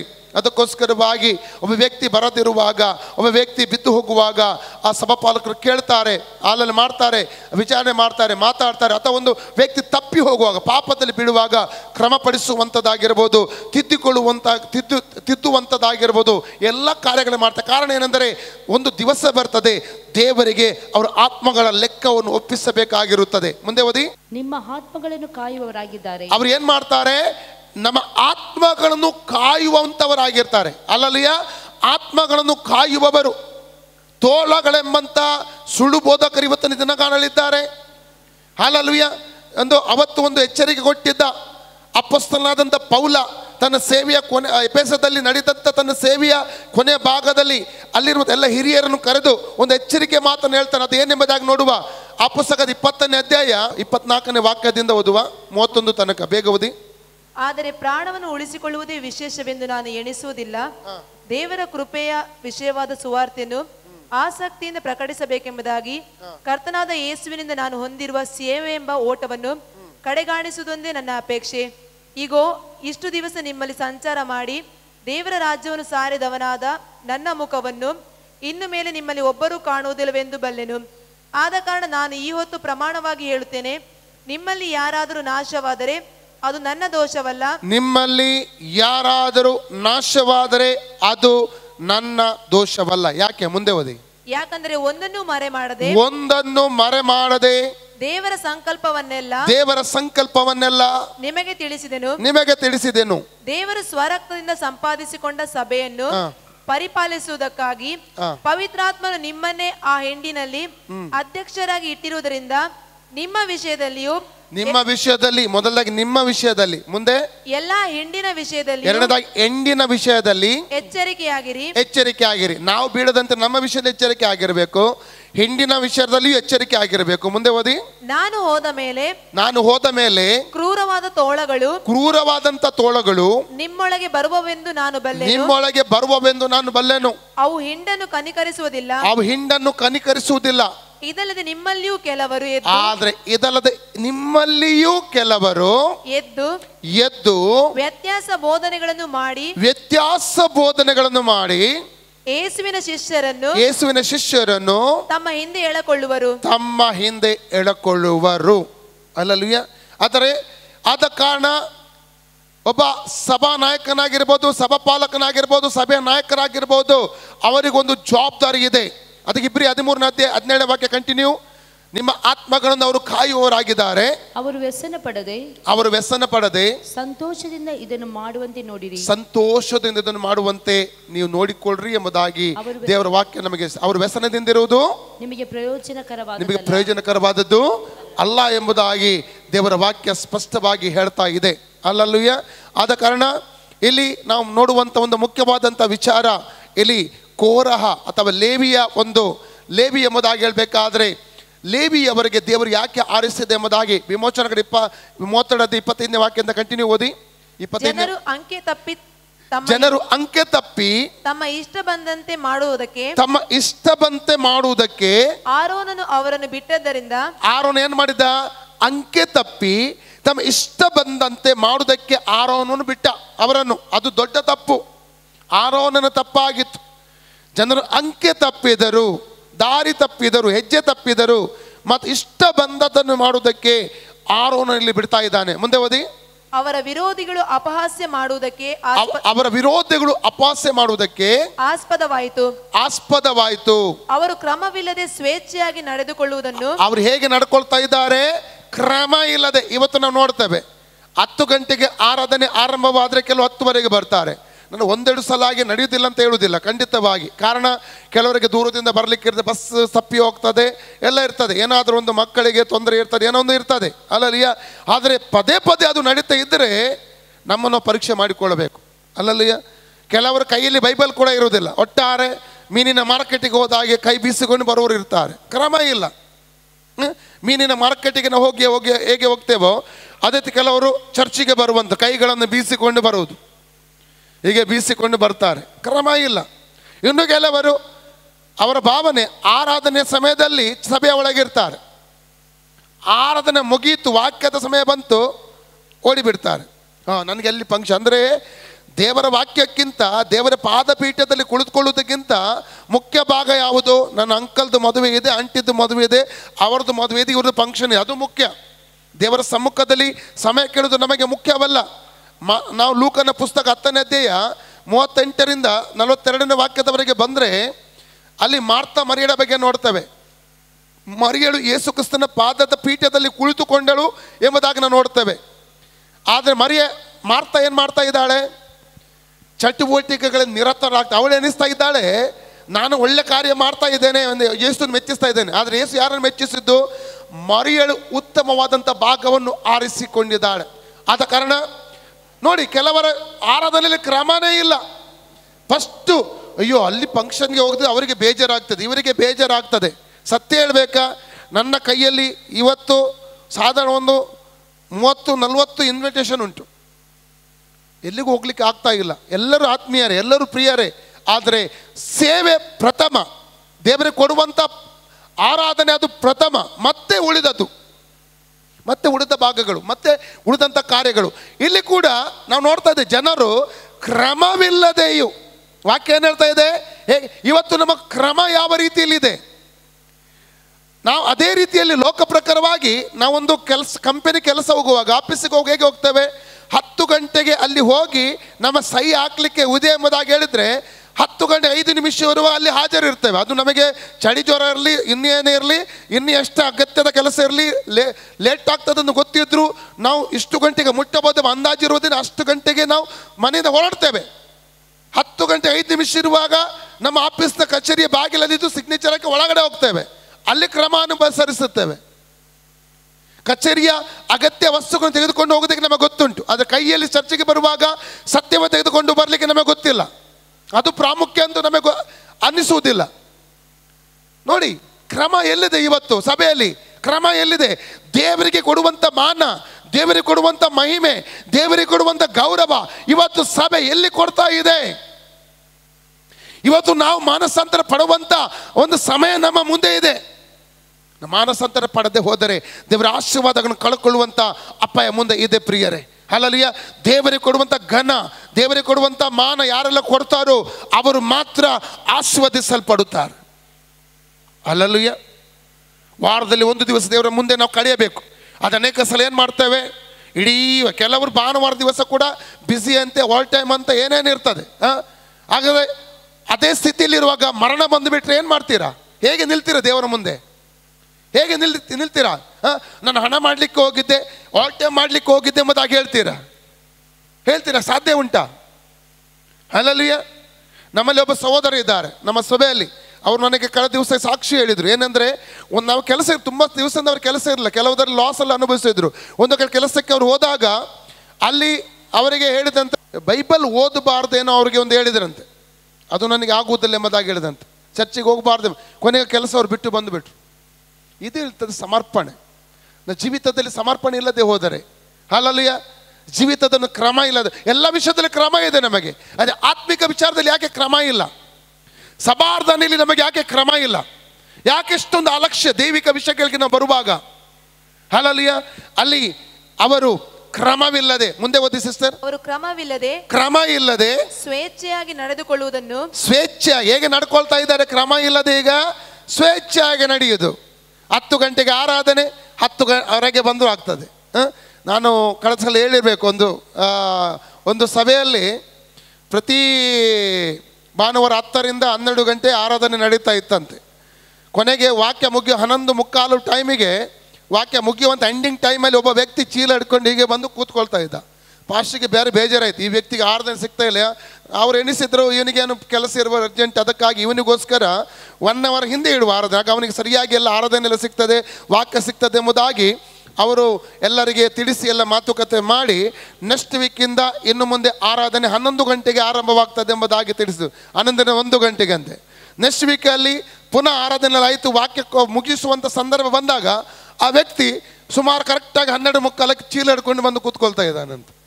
ಹಾಗೆ ಕೆಲವರ ಜೀವಿತ ಕೂಡ ಅದೇ ರೀತಿಯಲ್ಲಿ ಇರ್ತದೆ. ಹೇಗಿದ್ರೂ ಕೂಡ ನಮ್ಮ ಜೀವಿತ ಹಾಗೇನೆ ಎಂಬುದಾಗಿ ಅದು ಬದಲಾವಣೆ ಆಗುವುದಿಲ್ಲ. ಬದಲಾವಣೆಯ ಒಂದು ಮಾತೇ ಇಲ್ಲ, ಒಂದು ಕಮಿಟ್ಮೆಂಟ್ ಇಲ್ಲ, ಸರಿಪಡಿಸಿಕೊಳ್ಳುವುದಿಲ್ಲ, ತಿದ್ದಿಕೊಳ್ಳುವಂಥದ್ದು ಏನೂ ಇರುವುದಿಲ್ಲ. ಮುಂಚೆ ಹೇಗೆ ಇರ್ತದೆ ಹಾಗೇ ನಾವು ಇರ್ತೇವೆ. ಆದರೆ ನಮ್ಮ ಜೀವಿತದಲ್ಲಿ ಒಂದು ಆಶೀರ್ವಾದ ಇಲ್ಲ, ಒಂದು ಬಿಡುಗಡೆ ಇಲ್ಲ. ಕಟ್ಟಲ್ಪಟ್ಟಂಥ ಅವಸ್ಥೆಗಳು, ಮುಚ್ಚಲ್ಪಟ್ಟಂಥ ಬಾಗಿಲುಗಳು ನಮ್ಮ ಜೀವಿತಕ್ಕೆ ಒಂದು ಕಾರಣ ಏನು? ಕ್ರಮ ಇಲ್ಲ. ಸ್ವೇಚ್ಛೆಯಾಗಿ ಜೀವಿಸ್ತಾ ಇದ್ದೇವೆ ನಾವು. ನಮಗೆ ಸ್ವೇಚ್ಛೆ ಬೇಕು, ಸ್ವಾತಂತ್ರ್ಯ ಬೇಕು. ಯಾರು ಬುದ್ಧಿ ಹೇಳಬಾರ್ದು, ಯಾರು ತಿದ್ದಬಾರದು, ಯಾರು ಹೇಳಬಾರ್ದು. ಹೇಳಿದರೆ ಬೇಜಾರಾಗ್ತದೆ, ತಿದ್ದಿದ್ರೆ ಬೇಜಾರಾಗ್ತದೆ. ಸ್ವಚ್ಛ ನಾವು ಯಾವಾಗ ಆಗ್ತದೆ ಆವಾಗ ಬರ್ತೇವೆ, ಯಾವಾಗ ಹೋಗ್ತದೆ ಹೋಗ್ತೇವೆ. ಒಂದು ಕ್ರಮ ಎಂಬುವಂಥದ್ದಿಲ್ಲ. ಅದೇ ಇಸ್ರೇಲ್ ಜನರಲ್ಲಿ ಇದೇ ರೀತಿ ಒಂದು ವಿಷಯ ಇತ್ತು. ಮುಂದೆ ಓದಿ. ಸ್ವೇಚ್ಛೆಯಾಗಿ ನಡೆದುಕೊಳ್ಳುವುದನ್ನು ಮೋಶೆ ನೋಡಿ ಪಾಳೆಯದ ಬಾಗಿಲಲ್ಲಿ ನಿಂತುಕೊಂಡು ಯೆಹೋವನ ಪಕ್ಷದವರೆಲ್ಲರೂ ನನ್ನ ಬಳಿಗೆ ಬರಬೇಕು ಎಂದು ಹೇಳಿದನು. ಆಗ ಲೇವಿಯ ಕುಲದವರೆಲ್ಲರೂ ಅವನ ಬಳಿಗೆ ಕೂಡಿ ಬಂದರು. ಮೋಶೆ ಅವರಿಗೆ, ಇಸ್ರೇಲ್ಯರ ದೇವರಾದ ಯೆಹೋವನು ಅಪ್ಪಣೆ ಮಾಡುವುದೇನೆಂದರೆ, ನಿಮ್ಮಲ್ಲಿ ಪ್ರತಿಯೊಬ್ಬನು ಕತ್ತಿಯನ್ನು ಸೊಂಟಕ್ಕೆ ಕಟ್ಟಿಕೊಂಡು ಪಾಳೆಯದ ಮಧ್ಯದಲ್ಲಿ ಒಂದು ಬಾಗಿಲಿನಿಂದ ಮತ್ತೊಂದು ಬಾಗಿಲಿನವರೆಗೂ ಹೋಗುತ್ತಾ ಬರುತ್ತಾ ಅಣ್ಣ ತಮ್ಮ ಗೆಳೆಯ ನೆರೆಯವ ಎಂದು ಲಕ್ಷಿಸದೆ ಜನರನ್ನು ಸಂಹರಿಸಬೇಕು ಎಂದು ಹೇಳಿದನು. ಲೇವಿಯ ಕುಲದವರು ಮೋಶೆಯ ಆಜ್ಞೆಯ ಮೇರೆಗೆ ಮಾಡಿದರು. ಆ ದಿನದಲ್ಲಿ ಜನರೊಳಗೆ ಹೆಚ್ಚು ಕಡಿಮೆ 3,000 ಮಂದಿ ಕೊಲ್ಲಲ್ಪಟ್ಟರು. ಮೋಶೆ ಲೇವಿಯರಿಗೆ, ಈ ಹೊತ್ತು ನಿಮ್ಮಲ್ಲಿ ಪ್ರತಿಯೊಬ್ಬನು ಮಗನನ್ನಾದರೂ ಅಣ್ಣ ತಮ್ಮಂದಿರನ್ನಾದರೂ ಲಕ್ಷ್ಯಕ್ಕೆ ತೆಗೆದುಕೊಳ್ಳದೆ ನಿಮ್ಮನ್ನು ಯೆಹೋವನ ಸೇವೆಗೆ ಪ್ರತಿಷ್ಠಿಸಿಕೊಳ್ಳಬೇಕು. ಹಾಗಾದರೆ ಆತನು ಈ ಹೊತ್ತೇ ನಿಮ್ಮನ್ನು ಆಶೀರ್ವದಿಸುವನು ಎಂದು ಹೇಳಿದನು. ನೋಡಿ, ಲೇವಿಯರು ಅವತ್ತು ದೇವರ ಪಕ್ಷದಲ್ಲಿ ಅವರು ನಿಂತರು. ಆದ ಕಾರಣ ದೇವರು ಅವರಿಗೇನು ಹೇಳಿದ? ನಿಮ್ಮನ್ನು ದೇವರ ಸೇವೆಗೆ ಪ್ರತಿಷ್ಠಿಸಿಕೊಳ್ಳಬೇಕು. ಅದನ್ನು ದೇವರು ನೆನೆಸಿ ಏನು ಮಾಡಿದ ಗೊತ್ತುಂಟ? ನಾವು ಅರಣ್ಯಕಾಂಡ 3ನೇ ಅಧ್ಯಾಯಕ್ಕೆ ನಾವು ಬರುವ. ಅರಣ್ಯಕಾಂಡ 3ನೇ ಅಧ್ಯಾಯ 11ನೇ ವಾಕ್ಯದಿಂದ ಓದಿ ಯಾರಾದರೂ. ಯೆಹೋವನು ಮೋಶೆಗೆ, ನಾನು ಇಸ್ರಾಯೇಲರಲ್ಲಿ ಚೊಚ್ಚಲಾದ ಗಂಡಸರಿಗೆ ಬದಲಾಗಿ ಲೇವಿಯರನ್ನೇ ತೆಗೆದುಕೊಂಡಿದ್ದೇನೆಂದು ತಿಳಿದು ಲೇವಿಯರನ್ನು ತೆಗೆದುಕೊಂಡಿದ್ದೇನೆ. ಆದ್ದರಿಂದ ಲೇವಿಯರು ನನ್ನ ಲೇವಿಯರು ನನಗೆ ಸ್ವಕೀಯರೆಂಬುದಾಗಿ ದೇವರು ಹೇಳಿದ. ಈಗ ಅರಣ್ಯಕಾಂಡ 2ನೇ ಅಧ್ಯಾಯಕ್ಕೆ ನಾವು ಬರುವಾಗ ದೇವದರ್ಶನ ಗುಡಾರದ ಕ್ರಮವನ್ನು ಅಲ್ಲಿ ನಾವು ನೋಡ್ತಾ ಇದ್ದೇವೆ. ಒಂದು ವಾಕ್ಯ ಓದಿ, 2ನೇ ಅಧ್ಯಾಯ 1-2 ವಾಕ್ಯ ಓದಿ ಬೇಗ. ಯೆಹೋವನು ಮೋಶೆ ಆರೋನನಿಗೆ ಆಜ್ಞಾಪಿಸಿದ್ದೇನೆಂದರೆ, ಇಸ್ರಾಯೇಲ್ಯರೆಲ್ಲರೂ ದೇವದರ್ಶನದ ಗುಡಾರದ ಸುತ್ತಲೂ ಸ್ವಲ್ಪ ದೂರವಾಗಿ ತಮ್ಮ ಡೇರೆಗಳನ್ನು ಹಾಕಿಕೊಳ್ಳಬೇಕು. ಪ್ರತಿಯೊಬ್ಬನು ತನ್ನ ತನ್ನ ಗೋತ್ರ ಧ್ವಜದ ಹತ್ತಿರ ತನ್ನ ತನ್ನ ದಂಡಿನಲ್ಲೇ ಹಿಡಿದುಕೊಳ್ಳಬೇಕು. ನೋಡಿ, ಅಲ್ಲಿವರೆಗಿದ್ದಂತ 12 ಕುಲಗಳನ್ನು ದೇವರ ಅರಣ್ಯಕಾಂಡ 2ನೇ ಅಧ್ಯಾಯಕ್ಕೆ ಬರುವಾಗ 4 ಗೋತ್ರಗಳನ್ನಾಗಿ ವಿಭಾಗಿಸ್ತಾ ಇದ್ದಾನೆ. ಅರ್ಥ ಆಯ್ತಾ? 12 ಕುಲಗಳನ್ನು 4 ಗೋತ್ರಗಳನ್ನಾಗಿ ವಿಂಗಡಿಸುತ್ತಾ ಇದ್ದಾನೆ ದೇವರಲ್ಲಿ. Praise God, hallelujah. ಆ 4 ಗೋತ್ರಗಳಿಗೆ ಒಂದೊಂದು ಗೋತ್ರಕ್ಕೆ ಒಂದೊಂದು ನಾಯಕ ನಾನು ದೇವರಲ್ಲಿ ನೇಮಿಸ್ತಾ ಇದ್ದಾನೆ. Praise God. ಅದೇ ರೀತಿಯಲ್ಲಿ ದೇವದರ್ಶನ ಗುಡಾರ ಅಂತ ಎಣಿಸುವ. ಇದು ದೇವದರ್ಶನ ಗುಡಾರ. ಅದು ನಟ್ಟ ನಡುವೆ 17ನೇ ವಾಕ್ಯ ಓದಿ. ಅದು ನಡುವೆ ನಿಲ್ಬೇಕು. ಅನಂತರ ಸೈನ್ಯಗಳ ನಟ್ಟ ನಡುವೆಯಲ್ಲಿ ದೇವದರ್ಶನದ ಗುಡಾರವು ಲೇವಿಯರ ಪಾಳೆಯದವರು ಹೊರಡಬೇಕು. ಅವರು ಹೇಗೆ ಇಳಿದುಕೊಂಡಿದ್ದರೋ ಹಾಗೆಯೇ ತಮ್ಮ ತಮ್ಮ ಧ್ವಜಗಳನ್ನು ಹಿಡಿದುಕೊಂಡು ಅನಂತರ ಸೈನ್ಯಗಳ ನಟ್ಟ ನಡುವೆಯಲ್ಲಿ ದೇವದರ್ಶನದ ಗುಡಾರವು ಲೇವಿಯರ ಪಾಳೆಯದವರು ಹೊರಡಬೇಕು. ಸಾಕು, ನನಗೆ ಅದು ಬೇಕು. Praise God. ಸೈನ್ಯಗಳ ನಟ್ಟ ನಡುವೆ ದೇವದರ್ಶನ ಗುಡಾರ. ದೇವದರ್ಶನ ಗುಡಾರ ಏನಿದೆ ಅಂತ ಹೇಳುವಂಥ ಅವಶ್ಯಕತೆ ಇಲ್ಲ. ಅದರಲ್ಲಿ 3 ಭಾಗಗಳು: ಅಂಗಳ, ಪರಿಶುದ್ಧ ಸ್ಥಳ, ಮಹಾಪರಿಶುದ್ಧ ಸ್ಥಳ ಎಂಬಂಥ 3 ಭಾಗಗಳು. ಮಹಾಪರಿಶುದ್ಧ ಸ್ಥಳದಲ್ಲಿ ನಾವು ನೋಡ್ತೇವೆ ದೇವರ ಒಡಂಬಡಿಕೆಯ ಮಂಜೂಷ ಇದೆ, ಕೃಪಾಸನ ಇದೆ ಎಂಬುದಾಗಿ ನಾವು ನೋಡ್ತೇವೆ. ಮಂಜೂಷದಲ್ಲಿ 3 ವಸ್ತುಗಳು ಉಂಟು. 10 ಆಜ್ಞೆಗಳು, ಆರೋನನ ಚಿಗುರಿದಂಥ ಕೋಲು ಮತ್ತು ಮನ್ನ ಎಂಬುದೇ ಇದೆ ಎಂಬುದಾಗಿ ನಾವು ನೋಡ್ತೇವೆ. ಪರಿಶುದ್ಧ ಸ್ಥಳದಲ್ಲಿ 3 ವಸ್ತುಗಳು ಉಂಟು. ಅದ್ಯಾವುದೆಂದರೆ ರೊಟ್ಟಿಯ ಮೇಜು, ಧೂಪವೇದಿ ಹಾಗೂ ದೀಪಸ್ತಂಭ ಇದೆ. ಅಂಗಳದಲ್ಲಿ ಯಜ್ಞವೇದಿ ಇದೆ, ಅದರ ನಂತರ ಗಂಗಾಳ ಇದೆ. ಇಷ್ಟು ವಸ್ತುಗಳಲ್ಲಿ ಇದೆ. ಈ ದೇವದರ್ಶನ ಗುಡಾರ ಮಧ್ಯದಲ್ಲಿ ಇರ್ತದೆ. ಅದರ ಸುತ್ತಲೂ ಈ ಗೋತ್ರಗಳು, ಕುಲ ಗೋತ್ರಗಳು ಹೇಗೆ ವಾಸ ಮಾಡಬೇಕೆಂಬುದಾಗಿ ದೇವರು ಅವನಿಗೆ ಆಜ್ಞಾಪಿಸಿದ್ದ. ಅಲ್ಲಲ್ಲಿ ನಟ್ಟ ನಡುವೆ ಏನಿದೆ, ದೇವದರ್ಶನ ಗುಡಾರ ಇದೆ. Praise God. ಈಗ ನಾನು ಹೇಳಬೇಕಾದ್ರೆ ಈ ಬಾಗಿಲಿನ ಮುಂದುಗಡೆ ಪೂರ್ವ ಭಾಗದಲ್ಲಿ, ಅಂದರೆ ಬಾಗಿಲು ದೇವದರ್ಶನದ ಗುಡಾರಕ್ಕೆ ಹೋಗುವಂಥ ಬಾಗಿಲಿದೆ ಅಲ್ಲ, ಅಲ್ಲಿ ಮೋಶೆ ಮತ್ತು ಆರೋನರ, ಇದು ದೇವದರ್ಶನ ಗುಡಾರ ಆದರೆ, ಬಾಗಿಲಿನ ಇಲ್ಲಿ ಆದರೆ ಇಲ್ಲಿ ಆರೋನನ ಒಂದು ಗುಡಾರ, ಇಲ್ಲಿ ಮೋಶೆ ಗುಡಾರ. ಇಲ್ಲಿ ಆರೋನನ ಯಾಜಕ ಕುಲದವರು ಎಲ್ಲರೂ ಅದರ ಹಿಂದುಗಡೆ ಅವರು ಗುಡಾರ ಆಗ್ತಾ ಇದ್ದಾರೆ. ಇಲ್ಲಿ ಮೋಶೆಯ ಅದರ ಹಿಂದುಗಡೆ ಕುಲ ಅವರು ತಮ್ಮ ಗೋತ್ರಗಳನ್ನು ಹಾಕ್ತಾರೆ. ಉಳಿದ 3 ಭಾಗಗಳಲ್ಲಿ ಲೇವಿ ಗೋತ್ರದವರು, ಇನ್ನೊಂದು ಭಾಗದಲ್ಲಿ, ಈಗ 4 ಭಾಗಗಳಲ್ಲ, ಪೂರ್ವ, ಪಶ್ಚಿಮ, ಉತ್ತರ, ದಕ್ಷಿಣ, ಅದರ ಹಿಂದುಗಡೆ ಹತ್ತಿರವಾಗಿ ಯಾರು ಹಾಕ್ತಾ ಇದ್ದಾರೆ? ಲೇವಿಯ ಮಕ್ಕಳು. ಯಾರು? ಲೇವಿಯ ಮಕ್ಕಳು. 3ನೇ ಅಧ್ಯಾಯ ತೆಗೀರಿ. 3ನೇ ಅಧ್ಯಾಯ 26ರಿಂದ 32ನೇ ವಾಕ್ಯ ಓದಿ. ಅರಣ್ಯಕಾಂಡ 3 26ರಿಂದ 32 ವಚನ ಓದಿ. ಮತ್ತು ಯಜ್ಞವೇದಿಯ ಸುತ್ತಲಿರುವ ಅಂಗಳದ ತೆರೆಗಳು, ಅಂಗಳದ ಬಾಗಿಲಿನ ಪರದೆಯು, ಇವುಗಳ 21ರಿಂದ 26 ಮೊದಲು ಓದಿ ಸಿಸ್ಟರ್. ಗೇರ್ಷೋನ್ ವಂಶದವರಲ್ಲಿ ಲಿಬ್ನಿ ಗೋತ್ರದವರು, ಶಿಮ್ಮಿ ಗೋತ್ರದವರು ಇದ್ದರು. ಅವರಲ್ಲಿ ಲೆಕ್ಕಿಸಲ್ಪಟ್ಟ 1 ತಿಂಗಳು ಮೊದಲುಗೊಂಡು ಹೆಚ್ಚಾದ ವಯಸ್ಸುಳ್ಳ ಗಂಡಸರು 7500 ಮಂದಿ. ಇಲ್ಲಿ ನಾನು ನೋಡ್ಲಿಕ್ಕೆ 21ರಿಂದ 26, 27ರಿಂದ 32, 33ರಿಂದ 37 3 ವಾಕ್ಯಗಳನ್ನು ನೀವು ಮನೆಗೆ ಹೋಗಿ ನೀವು ಓದಿ ನೋಡಿ, ಆಯ್ತಾ? ಅದರಲ್ಲಿ ಲೇವಿಯ ಮಕ್ಕಳಿದ್ದಾರೆ. ಯಾರು? ಕೆಹಾತ್, ಗೆರ್ಷೋನ್, ಮೆರಾರಿ. ಎಲ್ಲ ರೆಡಿ? ಕೆಹಾತ್, ಗೆರ್ಷೋನ್, ಮೆರಾರಿ, ಈ 3 ಜನ ಯಾರಾಗಿದ್ದಾರೆ? ಲೇವಿಯ ಮಕ್ಕಳು. ಇವರು ಯಾರು? ಲೇವಿಗೆ ಹುಟ್ಟಿದವರು. ಈ ಲೇವಿ ಕುಲವನ್ನು ಯಾವುದಕ್ಕಾಗಿ ದೇವರು ಆರಿಸಿದ್ದಾನೆ? ಈಗ ಯಾಕೆ ಆರಿಸಿದ್ದಾನೆ? ಯಾವ ಸೇವೆ ಕೊಟ್ಟಿದ್ದಾನೆ ದೇವರೀಗ? ಈಗ ಒಂದು ಅವರಿಗೆ ಎಂಥ ಅವಕಾಶ ಸಿಗ್ತಾ ಇದೆ ಗೊತ್ತುಂಟಾ? ಯಾರಿಗೂ ಸಿಗಲ್ಲ. ದೇವದರ್ಶನದ ಗುಡಾರದ ಹಿಂದುಗಡೆನೆ ಗುಡಾರ ಹಾಕುವಂತ ಪೂರ್ವದಲ್ಲಿ ಯಾರಿದ್ದಾರೆ? ಮುಂದುಗಡೆ ಮೋಶೆ ಆರೋನರು. 38, 39 ವಾಕ್ಯ 3ನೇ ಅಧ್ಯಾಯ ಅರಣ್ಯಕಾಂಡ. Praise God. ಪೂರ್ವ, ಓಕೆ. ದಕ್ಷಿಣ, ಉತ್ತರ, ಪಶ್ಚಿಮದಲ್ಲಿ ಯಾರಿದ್ದಾರೆ? ಹಿಂದುಗಡೆ ಗೆರ್ಷೋನ್, ಮೆರಾರಿ, ಕೆಹಾತ್ ಅವರ ಗುಡಾರ ಮತ್ತು ಹಿಂದುಗಡೆ ಅವರ ಕುಲಗಳ ಜನರ ಗುಡಾರಗಳು. ದೇವರ ಹತ್ತಿರ ಜೀವಿಸುವಂಥ ಅವಕಾಶ ಅವರಿಗೆ ಸಿಗ್ತಾ ಇದೆ. ದೇವದರ್ಶನ ಗುಡಾರದ ಹತ್ತಿರದಲ್ಲಿ ಡೇರೆ ಹಾಕೋದು ಮಾತ್ರವಲ್ಲ, ಅವರಿಗೆ ಸಿಕ್ಕಿದಂಥ ಸೇವೆ ನಾವು ನೋಡೋಣ. ಅದೇ 3ನೇ ಅಧ್ಯಾಯ ಅರಣ್ಯಕಾಂಡ 3ನೇ ಅಧ್ಯಾಯ 5ರಿಂದ 10ನೇ ವಾಕ್ಯ ಓದಿ. Numbers chapter 3, 5-10. ಯೆಹೋವನು ಮೋಶೆಗೆ ಆಜ್ಞಾಪಿಸಿದ್ದೇನೆಂದರೆ, ನೀನು ಲೇವಿ ಕುಲದವರನ್ನು ಹತ್ತಿರಕ್ಕೆ ಕರೆದು ಅವರು ದೇವರ ಸೇವಾ ಕಾರ್ಯಕ್ಕಾಗಿ ಯಾಜಕನಾದ ಆರೋನನ ಕೈ ಕೆಳಗಿರುವಂತೆ ಅವನ ಮುಂದೆ ನಿಲ್ಲಿಸು. ಯಾರ ಕೈ ಕೆಳಗೆ ಇರಬೇಕಿತ್ತು ಈ ಲೇವಿಯರು? ಲೇವಿಯರಿಗೊಂದು ಸೇವೆ ಕೊಟ್ಟರು ಕೂಡ ಅವರು ಆರೋನನ ಕೈ ಕೆಳಗೆ ಸೇವೆ ಸಲ್ಲಿಸಬೇಕಾಗಿತ್ತು. ಚೆನ್ನಾಗಿದ್ದು ಗಮನ ಇಟ್ಟುಕೊಳ್ಳಿ ಪದವನ್ನು. ಆರೋನಿಗೆ ಎಂತ ಸೇವೆ ಕೊಡಲ್ಪಟ್ಟಿದೆ? ಯಾಜಕ ಸೇವೆ. ಯಾವ ಸೇವೆ? ಯಾಜಕ ಸೇವೆ ಅರೋನನಿಗೆ ವಂಶಸ್ಥರು ಕೊಡಲ್ಪಟ್ಟಿದೆ. ಲೇವಿಯರಿಗೆ ಎಂತ ಸೇವೆ ಕೊಡಲ್ಪಟ್ಟಿದೆ? ದೇವದರ್ಶನ ಗುಡಾರಗಳನ್ನು ಕಾಯುವಂಥ ಸೇವೆ, ಅದರ ಪರಿಚರ್ಯ ಮಾಡುವುದು. ಏನು? ಕ್ಲೀನ್ ಮಾಡಿಡುವುದು, ಅಲ್ಲಿ ಎಲ್ಲ ಮೇಜೆ ರೊಟ್ಟಿಗಳನ್ನು ಇಡುವಂಥದ್ದು, ದೀಪಸ್ತಂಭ ಅದರ ಎಣ್ಣೆ ಸರಿಪಡಿಸುವಂಥದ್ದು, ಇವೆಲ್ಲ ದೇವದರ್ಶನ. ಮತ್ತು ಅವರು ಪ್ರಯಾಣದಲ್ಲಿ ಮುಂದಕ್ಕೆ ಹೋಗುವಾಗ ಅವರು ಬಿಟ್ಟರೆ ಬೇರೆ ಯಾರು ದೇವದರ್ಶನ ಗುಡಾರದ ಸಾಮಾನನ್ನು ಮುಟ್ಲಿಕ್ಕೆ ಆಗಲಿಲ್ಲ. ಉಜ್ಜನು ಯಾಕೆ ಆತನು ಸತ್ತ ಗೊತ್ತುಂಟ? 2 ಸಾಮೆಲ 6ನೇ ಅಧ್ಯಾಯದಲ್ಲಿ 1ನೇ ವಾಕ್ಯದಿಂದ ಓದುವಾಗ, ದಾವೀದನು ಒಬೆದೆದೋಮನ ಮನೆಯಲ್ಲಿದ್ದಂಥ ಆ ಒಂದು ಮಂಜೂಷವನ್ನು ತೆಗೆದುಕೊಂಡು ದಾವೀದ ನಗರಕ್ಕೆ ಹೋಗ್ತಾ ಇದ್ದಾನೆ. ದಾರಿಯಲ್ಲಿ ಹೊಸ ಬಂಡಿಲ್ ಅದನ್ನು ಇರಿಸಿದಾಗ ಎತ್ತುಗಳು ಎಡವಿದಾಗ ಉಜ್ಜ ಏನು ಮಾಡ್ತಾ ಅದನ್ನು ಹಿಡಿತಾನೆ, ಮಂಜೂಷ ಬೀಳದ ಹಾಗೆ.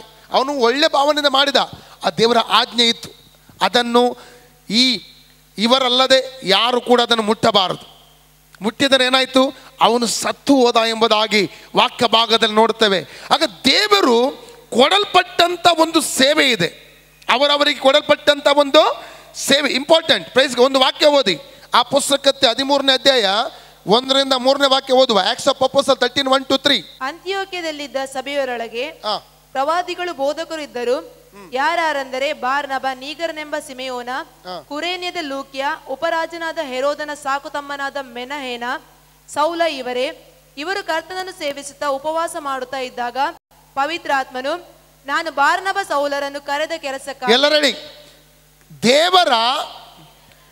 ದೇವರ ಕರೆ ಇದ್ರೆ ಆ ಕರೆಗೆ ಒಂದು ಕೆಲಸ ಇದೆ. ಎಲ್ಲ ರೆಡಿ. ದೇವರು ಒಬ್ಬ ವ್ಯಕ್ತಿಯನ್ನು ಕರೆದರೆ ಆ ಕರೆಗೆ ಒಂದು ಕೆಲಸ ಕೂಡ ಇದೆ. ಎಷ್ಟು ನಿಮಗೆ ಅರ್ಥ ಆಗ್ತಾ ಇದೆ? ನಾನು ಕರೆದ ಕೆಲಸಕ್ಕಾಗಿ ಬರ್ನಬ ಸೌಲರನ್ನು ಪ್ರತ್ಯೇಕಿಸಿ ದೇವರು ಹೇಳ್ತಾ ಇದ್ದಾನೆ. Praise God. ಅರ್ಥ ಆಯ್ತಾ? 1 Corinthians chapter 3:5, 1 Corinthians 3:5 ಓದಿ ಬೇಗ. ಹಾಗಾದರೆ ಅಪೊಲ್ಲೋಸನು ಏನು, ಪೌಲನು ಏನು? ಅವರು ಸೇವಕರು. ಅವರ ಮುಖಾಂತರ ನೀವು ಕ್ರಿಸ್ತನನ್ನು ನಂಬುವವರಾದಿರಿ. ಕರ್ತನು ಒಬ್ಬೊಬ್ಬನಿಗೆ ದಯಪಾಲಿಸಿದ ಪ್ರಕಾರ. ಎಲ್ಲ ರೆಡಿ. ಕರ್ತನು ಒಬ್ಬೊಬ್ಬರಿಗೆ ದಯಪಾಲಿಸಿದ ಪ್ರಕಾರ ಅವರವರು ಸೇವೆ ಮಾಡ್ತಾರೆ. ಪುನಃ ಹೇಳಿ. ಕರ್ತನು ಅವರವರಿಗೆ ದಯಪಾಲಿಸಿದ ಪ್ರಕಾರ ಅವರವರಿಗೆ ಸೇವೆ ಸಿಗುತ್ತದೆ. ಸೇವೆ ಎಲ್ಲಿಂದ ದೊರಕಬೇಕು? ನನ್ನದೊಂದು ಫ್ಯಾಕ್ಟ್ರಿ ಅಥವಾ ಕಂಪನಿ ಇದ್ದರೆ ನಾನು ಕೊಟ್ಟರೆ ಮಾತ್ರ ಒಬ್ಬ ವ್ಯಕ್ತಿಗೆ ಕಂಪನಿಯಲ್ಲಿ ಕೆಲಸ ಮಾಡಲಿಕ್ಕೆ ಸಾಧ್ಯ. ಹೌದಾ? ಜಾನ್ 3:27, ಯೋಹನ್ನ 3:27 ವಾಕ್ಯ ಓದಿ. ಪರಲೋಕದಿಂದ ಅನುಗ್ರಹಿಸೋಣ ವಾದದನ್ನೇ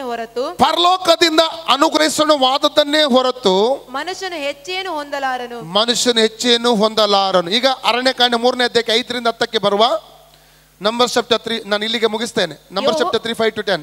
ಯೆಹೋವನು ಮೋಶೆಗೆ ಆಜ್ಞಾಪಿಸಿದ್ದೇನೆಂದರೆ ನೀನು ಲೇವಿ ಕುಲದವರನ್ನು ಹತ್ತಿರಕ್ಕೆ ಕರೆದು ಅವರು ದೇವರ ಸೇವಾ ಕಾರ್ಯಕ್ಕಾಗಿ ಯಾಜಕನಾದ ಆರೋನನ ಕೈ ಕೆಳಗಿರುವಂತೆ ಅವನ ಮುಂದೆ ನಿಲ್ಲಿಸು. ಅವರು ನೋಡಿ, ಲೇವಿ ಕುಲದವರು ಒಂದು ಜ್ಞಾಪಕದಲ್ಲಿ ಇರುವವರೆಗೆ ಇಡಬೇಕಾದಂತ ಮುಖ್ಯ ವಿಚಾರ, ದೇವರು ನಮ್ಮನ್ನು ಆರೋನನ ಕೈ ಕೆಳಗೆ ಇಟ್ಟಿದ್ದಾನೆ. ಆರೋನ ನಮ್ಮ ನಾಯಕ, ಮೋಶೆ ನಮ್ಮ ನಾಯಕ. ಯಾವತ್ತೂ ಅವರು ತಮ್ಮ ಅಧಿಕಾರದ ಕುರಿತಾಗಿ ಪರಿಜ್ಞಾನವುಳ್ಳವರಾಗಿ ಆ ಅಧಿಕಾರವನ್ನು ಗೌರವಿಸಬೇಕಾಗಿತ್ತು. ಎಷ್ಟು ಜ್ಞಾಪಕ ಇದೆ?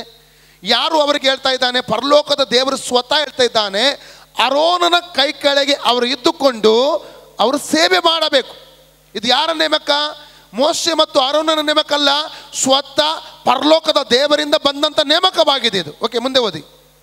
ಅವರು ದೇವದರ್ಶನದ ಗುಡಾರದ ಬಳಿಯಲ್ಲಿದ್ದು ಆರೋನನಿಗೋಸ್ಕರವು ಸರ್ವ ಸಮೂಹದವರಿಗೋಸ್ಕರವು ದೇವದರ್ಶನದ ಪರಿಚರ್ಯವನ್ನು ನಡೆಸಬೇಕು. ದೇವದರ್ಶನದ ಪರಿಚರ್ಯ ಅವರು ಮಾಡಬೇಕು. ಮುಂದೆ ಅವರು ದೇವದರ್ಶನದ ಗುಡಾರದ ಸಾಮಾನುಗಳನ್ನು ಕಾಯಬೇಕು. ಎರಡನೇದಾಗಿ ಇಸ್ರಾಯೇಲ್ಯರಿಗೋಸ್ಕರ ದೇವಸ್ಥಾನದ ಪರಿಚರ್ಯವನ್ನು ನಡೆಸಬೇಕು. ಇಸ್ರಾಯೇಲರಿಗಾಗಿ ದೇವಸ್ಥಾನದ ಪರಿಚರ್ಯ ಅವರು ಮಾಡಬೇಕು. ನೀನು ಲೇವಿಯರನ್ನು ಆರೋನನಿಗೂ ಅವನ ಮಕ್ಕಳಿಗೂ ಒಪ್ಪಿಸಬೇಕು. ನೀನು ಲೇವಿಯನ ಆರೋನನಿಗೂ ಅವನ ಮಕ್ಕಳಿಗೆ ಏನ್ ಮಾಡ್ಬೇಕು? ಈಗ ಒಪ್ಪಿಸಬೇಕು. ಇಸ್ರಾಯೇಲ್ಯರಲ್ಲಿ ಆರೋನ. ಇನ್ನೊಂದು ವಿಚಾರ, ಯಾವತ್ತು ಯಾಜಕನು ಸುಡುವಂತ ಧೂಪ ಲೇವಿಯರಿಗೆ ಸುಡ್ಲಿಕ್ಕೆ ಇರಲಿಲ್ಲ, ಅನುಮತಿ ಇರಲಿಲ್ಲ. ಅಲ್ಲಲ್ಲ, ಧೂಪ ಸುಡುವಂತ ಕೆಲಸ ಅದು ಯಾಜಕನ ಕೆಲಸ. ಲೇವಿಗೆ ಅಂತಾನೆ ಒಂದು ಸೇವೆ ದೇವರು ಇಲ್ಲಿ ಕೊಟ್ಟಿದ್ದಾನೆ. ಆದರೆ ಮುಂದೆ ಓದಿ. ಇಸ್ರಾಯೇಲ್ಯರಲ್ಲಿ ಆರೋನನಿಗೆ ಸಂಪೂರ್ಣವಾಗಿ ವಶ ಮಾಡಲ್ಪಟ್ಟವರು ಇವರೇ. ಯಾಜಕೋದ್ಯೋಗವನ್ನು ನಡೆಸುವುದಕ್ಕೆ ಆರೋನನನ್ನು ಅವನ ಮಕ್ಕಳನ್ನು ನೇಮಿಸಬೇಕು. ಇತರರು ಆ ಕೆಲಸಕ್ಕೆ ಕೈ ಹಾಕಿದರೆ ಅವನಿಗೆ ಮರಣ ಶಿಕ್ಷೆ ಆಗಬೇಕು. ಅವರಿಗೆ ಎಂತ ಶಿಕ್ಷೆ? ಮರಣ. ದೇವರು ಸ್ಪಷ್ಟವಾಗಿ ದೇವರು ಹೇಳಿದ್ದಾನೆ ಇಲ್ಲಿ. ದೇವರಲ್ಲಿ ಸ್ಪಷ್ಟವಾಗಿ ಹೇಳಿದ್ದಾನೆ. ಲೇವಿ ಕುಲದವರಿಗೆ ಕುರಿತಾಗಿ ಎಂತ ಸೇವೆ ಅವರಿಗೆ, ಯಾವ ರೀತಿ ಅವರು ಇರಬೇಕು, ಆರೋನ ಮೋಶೆ ಕೈ ಕೆಳಗೆ ಅವರು ಇರಬೇಕು, ಇವೆಲ್ಲ ನಿಯಮಗಳವರಿಗೆ ತಿಳಿಸಿದ್ದಾನೆ ದೇವರು. ಆದರೆ ಈ ಲೇವಿ ಕುಲದವರು ಏನು ಮಾಡ್ತಾ ಇದ್ದಾರೆ? ತಮಗೆ ಯಾಜಕತ್ವ ಬೇಕು. ನೋಡಿ, ಅರಣ್ಯಕಾಂಡ 16:10 ಓದಿ. ಇಲ್ಲಿ ನಾನು ಕೊನೆಗೊಳಿಸ್ತೇನೆ, ಯಾಕಂದರೆ ಕಂಟಿನ್ಯೂ. ರೂಬೇನ್ ಕುಲದ ಬುಡವನ್ನು ನಾವು ತದಕ್ಲಿಕ್ಕೆ ಹೋಗ್ತೇವೆ. ನೆಕ್ಸ್ಟ್ ಇದರಲ್ಲಿ ರೂಬೇನ್ 250 ಆಲೋಚನೆಕರ್ತರ ಬುಡವನ್ನು ನಾವು ತದಕ್ಲಿಕ್ಕೆ ಹೋಗ್ತಾ ಇದ್ದೇವೆ. ಅದು ನೆಕ್ಸ್ಟ್ ಮೆಸೇಜ್ ಅಲ್ಲಿ. ಓಕೆ. ಕೋರಹನೇ, ನಿನ್ನನ್ನು ನಿನ್ನ ಸ್ವಕುಲದವರಾದ ಲೇವಿಯರನ್ನು ತನ್ನ ಹತ್ತಿರ ಇಟ್ಟುಕೊಂಡದ್ದು ಅಲ್ಪ ಕಾರ್ಯವೆಂದು ನಿಮಗೆ ಕಾಣುತ್ತದೋ? ಯಾಜಕತ್ವವು ನಿಮಗೆ ಆಗಬೇಕೆಂದು ಕೋರುತ್ತೀರಾ? ಯಾಜಕತ್ವ ನಿಮಗೆ ಆಗಬೇಕೆಂದು ಕೋರುತ್ತೀರಾ? ಅವರು ಎಂತ ತಪ್ಪು ಮಾಡ್ತಾ ಇದ್ದಾರೆ, ತಿರುಗಿ ಬೀಳ್ತಾ ಇದ್ದಾರೆ. ಅವರು ಮೋಶೆಗೆ ವಿರುದ್ಧವಾಗಿ ಯಾಜಕತ್ವವನ್ನು ಅವರು ಬಯಸ್ತಾ ಇದ್ದಾರೆ. ಸೇವೆ ಬರುವಂಥದ್ದು ದೇವರಿಂದ. ನಾನು ಒಬ್ಬ ವ್ಯಕ್ತಿಗೆ ಯಾವಾಗಲೂ ಹೇಳ್ತಾ ಇದ್ದೆ, ಒಳಗಡೆ ಸೇವೆ ಮಾಡು, ನಾನಿಗೋಸ್ಕರ ಪಾಸ್ಟ್ ಸೇವೆ ಮಾಡು, ಸಪೋರ್ಟ್ ಮಾಡು. ನನಗೆ ಆ ಕಾಲಿಂಗೇ ಇಲ್ಲ, ಇವಂಜಲಿಸ್ಟ್ ಕಾಲಿಂಗ್ ಎಂಬುದಾಗಿ ಹೇಳ್ತಾ ಇದ್ರು. ಅದು ಇವತ್ತಿನ ಪರಿಸ್ಥಿತಿ ನೋಡಿದ್ರೆ ನನಗೆ ನಗು ಬರ್ತಾ ಇದೆ. Praise God. ಅನೇಕರು ಇದೇ ರೀತಿ ಇರ್ತಾರೆ, ನನಗೆ ಆ ಕಾಲಿಂಗ್ ಇಲ್ಲ, ಈ ಕಾಲಿಂಗ್ ಇಲ್ಲ ಅಂತ ಹೇಳಿ ತಮಗೆ ಸಮಯ ಸಂದರ್ಭಗಳಲ್ಲಿ ತಮಗೆ ಇಷ್ಟ ಬಂದ ಹಾಗೆ ಮುಂದಕ್ಕೆ ಅವ್ರು ಹೋಗ್ತಾರೆ. ಆದರೆ ಎಲ್ಲಿಗೆ ಅದು ಮುಟ್ತದೆ ಎಂಬುದಾಗಿ ಹೇಳಿಕೆ ಆಗಲ್ಲ. ಸೇವೆ ಪ್ರತಿಯೊಬ್ಬರು ಮಾಡಬೇಕು, ಆದರೆ ಕರೆಗೆ ಅನುಗುಣವಾಗಿ. ಯಾಕಂದ್ರೆ ಯೇಸು ಒಂದು ಮಾತು ಹೇಳಿದ್ದಾನೆ. ಒಂದು ವಾಕ್ಯ ಓದಿ ಮತ್ತಾಯ 9:38. ತನ್ನ ಶಿಷ್ಯರಿಗೆ ಬೆಳೆಯು ಬಹಳ, ಕೆಲಸದವರು ಸ್ವಲ್ಪ. ಆದದರಿಂದ ಬೆಳೆಯ ಯಜಮಾನನನ್ನು ನಿನ್ನೆ ಬೆಳೆಗೆ ಕೆಲಸದವರನ್ನು ಇವತ್ತು ಕೆಲಸದವರು ದೇವರಿಗೆ ಬೇಕು, ನಾವು ಪ್ರಾರ್ಥನೆ ಮಾಡಬೇಕು. ಯೋಹನ್ನ 4:34-38 ವಾಕ್ಯ ಓದಿ. ಯೇಸು ಅವರಿಗೆ, ನನ್ನನ್ನು ಕಳುಹಿಸಿದಾತನ ಚಿತ್ತದಂತೆ ಮಾಡಿ ಆತನ ಕೆಲಸವನ್ನು ಪೂರೈಸುವುದೇ ನನ್ನ ಆಹಾರವು. ಇನ್ನು 4 ತಿಂಗಳಿಗೆ ಸುಗ್ಗಿ ಬರುವುದೆಂದು ನೀವು ಹೇಳುವುದುಂಟಷ್ಟೇ. ನಿಮ್ಮ ಕಣ್ಣೆತ್ತಿ ಹೊಲಗಳನ್ನು ನೋಡಿರಿ, ಅವು ಬೆಳ್ಳಗಾಗಿ ಕೊಯ್ಲಿಗೆ ಬಂದವೆಂದು ನಿಮಗೆ ಹೇಳುತ್ತೇನೆ. ಕೊಯ್ಯುವವನಿಗೆ ಈಗಲೇ ಕೂಲಿ ದೊರೆಯುತ್ತದೆ, ಅವನು ನಿತ್ಯ ಜೀವಕ್ಕೆ ಫಲವನ್ನು ಕೂಡಿಸಿಡುತ್ತಾನೆ. ಓಕೆ, ಕೊಯ್ಲು ಬಹಳ ಇದೆ, ಕೊಯ್ಲುಗಾರರು ಖಂಡಿತವಾಗಿ ದೇವರಿಗೆ ಬೇಕು. ಆದರೆ ದೇವರ ಕರೆಗೆ ಅನುಗುಣವಾಗಿ ನಾವು ದೇವರ ಸೇವೆಯನ್ನು ಮಾಡುವಂಥ ಸಂದರ್ಭಗಳಲ್ಲಿ ದೇವರ ಆಶೀರ್ವಾದ ನಮ್ಮ ಜೀವಿತದಲ್ಲಿ ಬರುವಂಥದ್ದು ಆಗಿರುತ್ತದೆ. ಪ್ರಿಯರೇ, ಇವತ್ತಿನ ದಿನಮಾನಗಳನ್ನು ನೋಡುವಾಗ ಅನೇಕರು ಸಭಾಪಾಲನ ಸೇವೆ ಎಂಬುದಾಗಿ ಹೇಳ್ತಾರೆ. ಸಭೆಯ ಇನ್ನೊಂದು ಬದಿಯಲ್ಲಿ ಸಭೆಗಳನ್ನು ಸ್ಟಾಪ್ ಆರಂಭಿಸುತ್ತಾರೆ. ಅದು ತಮಗೆ ಅನುಕೂಲಕರವಾದ ಸ್ಥಳದಲ್ಲಿ, ದೇವರು ತೋರಿಸಿದ ಸ್ಥಳದಲ್ಲಿ ಅಲ್ಲ, ಮತ್ತು ಬೇರೆ ಸಭೆ ವಿಶ್ವಾಸಿಗಳಿಗೆ ಹೋಗಿ ವಿಷಯಗಳನ್ನು ಬಿತ್ತಿ ಅಲ್ಲಿರುವನ್ನು ಎಳುಕೊಂಡು, ಇದು ನಿಜವಾದಂಥ ಸೇವೆ ಅಲ್ಲ. ಪೌಲನ ಒಂದು ಸ್ಟೇಟ್ಮೆಂಟ್ ನಾನು ನಿಮ್ಗೆ ಹೇಳಿಕ್ಕೆ ಇಷ್ಟಪಡ್ತೇನೆ. ರೋಮ 15:20 ವಾಕ್ಯ ಓದಿ. ರೋಮನ್ಸ್ 15:20 ಬೇಗ ಓದಿಬೇಡಿ. ಮತ್ತೊಬ್ಬರು ಹಾಕಿದ ಅಸ್ತಿವಾರದ ಮೇಲೆ ಕಟ್ಟಬಾರದೆಂದು ಮನಸ್ಸಿನಲ್ಲಿ ನೆನೆಸಿ ಇತರರು ಕ್ರಿಸ್ತನ ಹೆಸರನ್ನು ತಿಳಿಸಿದ ಕಡೆಯಲ್ಲಿ ಸುವಾರ್ತೆಯನ್ನು ಪ್ರಕಟಿಸುವುದಿಲ್ಲವೆಂಬುದಾಗಿ ನಿಷ್ಕರ್ಷೆ ಮಾಡಿಕೊಂಡೆ. ಯಾಕಂದ್ರೆ 2 ಕೊರಿಂಥ 10:12-18 ನೀವು ಮನೆಗೆ ಹೋಗಿ ಓದಿ ನೋಡಿ. 2 ಕೊರಿಂಥ ಚಾಪ್ಟರ್ 10:12-18 ಅದು ಓದಿದ್ರೆ ಸಮಯ ದಾಟ್ತದೆ. ಓದಿ ನೋಡಿ. ಪೌಲನ ಸ್ಟೇಟ್ಮೆಂಟ್ ಅಲ್ಲಿ ನಾವು ನೋಡ್ತಾ ಇದ್ದೇವೆ. ಅಂದರೆ ಅವನು ಇತರರ ಸುವಾರ್ತೆ ಸಾರದ ಸ್ಥಳಕ್ಕೆ ನಾನು ಹೋಗ್ತೇನೆ, ಆ ಸ್ಥಳದಲ್ಲಿ ಹೋಗಿ ಸಭೆ ಸ್ಥಾಪನೆ ಮಾಡ್ತೇನೆ, ಜನರಿಗೆ ಸುವಾರ್ತೆ ಕೊಡ್ತೇನೆ. ಅದು ಇವತ್ತು ಸಭೆಗಳಲ್ಲಿ ವಿಭಾಗಗಳನ್ನು ಮಾಡುವವರು, ಇವತ್ತು ಇರುವಂಥ ಸಭೆಗಳ ಜನರನ್ನು ಕರೆಯುವಂಥ ವ್ಯಕ್ತಿಗಳು, ಅಲ್ಲಿ ಹೋಗಿ ಗಲಿಬಿಲಿ ಉಂಟು ಮಾಡುವಂಥ ಎಷ್ಟು ಸೇವಕರೇ ಮತ ಹೇಳ್ಕೊಂಡು ಮಾಡುವಂಥ ಎಷ್ಟೋ ಜನರನ್ನು ಇವತ್ತು ದಿನಮಾನ ನೋಡ್ತೇವೆ. ಇದು ನಿಜವಾಗಿ ದೇವರ ಸೇವೆ ಅಲ್ಲ, ಇದು ಹೊಟ್ಟೆಯ ಸೇವೆ ಆಗಿದೆ. ಅದು ಪರಲೋಕದ ದೇವರು ತಕ್ಕ ಸಮಯದಲ್ಲಿ ಅಂಥ ಜನರಿಗೆ ಪ್ರತಿಫಲ ಕೊಡ್ತಾನೆ. ಆದರೆ ದೇವರು ನಮಗೆ ವಾಕ್ಯ ಕೇಳುವಂತೆ ಮಾಡಿದ್ದಾನೆ. ಪ್ರಿಯರೇ, ಯಾವಾಗ ದೇವರ ವಾಕ್ಯಕ್ಕೆ ನಾವು ಪರಲೋಕದ ಶಬ್ದಕ್ಕೆ ಕಿವಿಗೊಡ್ತೇವೆ, ಅದಕ್ಕೆ ಒಪ್ಪಿಸಿಕೊಡ್ತೇವೆ, ಅವಾಗಲೇ ದೇವರು ನಮ್ಮನ್ನು ಆಶೀರ್ವಾದ ಮಾಡುವಂಥದ್ದು. 2ನೇ ಅಧ್ಯಾಯದ 11ನೇ ವಚನ. ಯೇಸು ಈ ಮೊದಲನೆಯ ಸೂಚಕ ಕಾರ್ಯವನ್ನು ಗಲಿಲಾಯದ ಕಾನಾ ಊರಿನಲ್ಲಿ ಮಾಡಿ ತನ್ನ ಮಹಿಮೆಯನ್ನು ತೋರ್ಪಡಿಸಿದನು ಮತ್ತು ಆತನ ಶಿಷ್ಯರು ಆತನಲ್ಲಿ ನಂಬಿಕೆ ಇಟ್ಟರು. ಪ್ರೈಸಲೋ. നമ്മുടെ പ്രാർത്ഥനയ്ക്കായി കണ്ണുകളെ അടയ്ക്കാം. ನಾವೆಲ್ಲರೂ ಸಹ ಪ್ರಾರ್ಥಿಸುವುದಕ್ಕಾಗಿ ನಮ್ಮ ಕಣ್ಣುಗಳನ್ನು ಮುಚ್ಚೋಣ.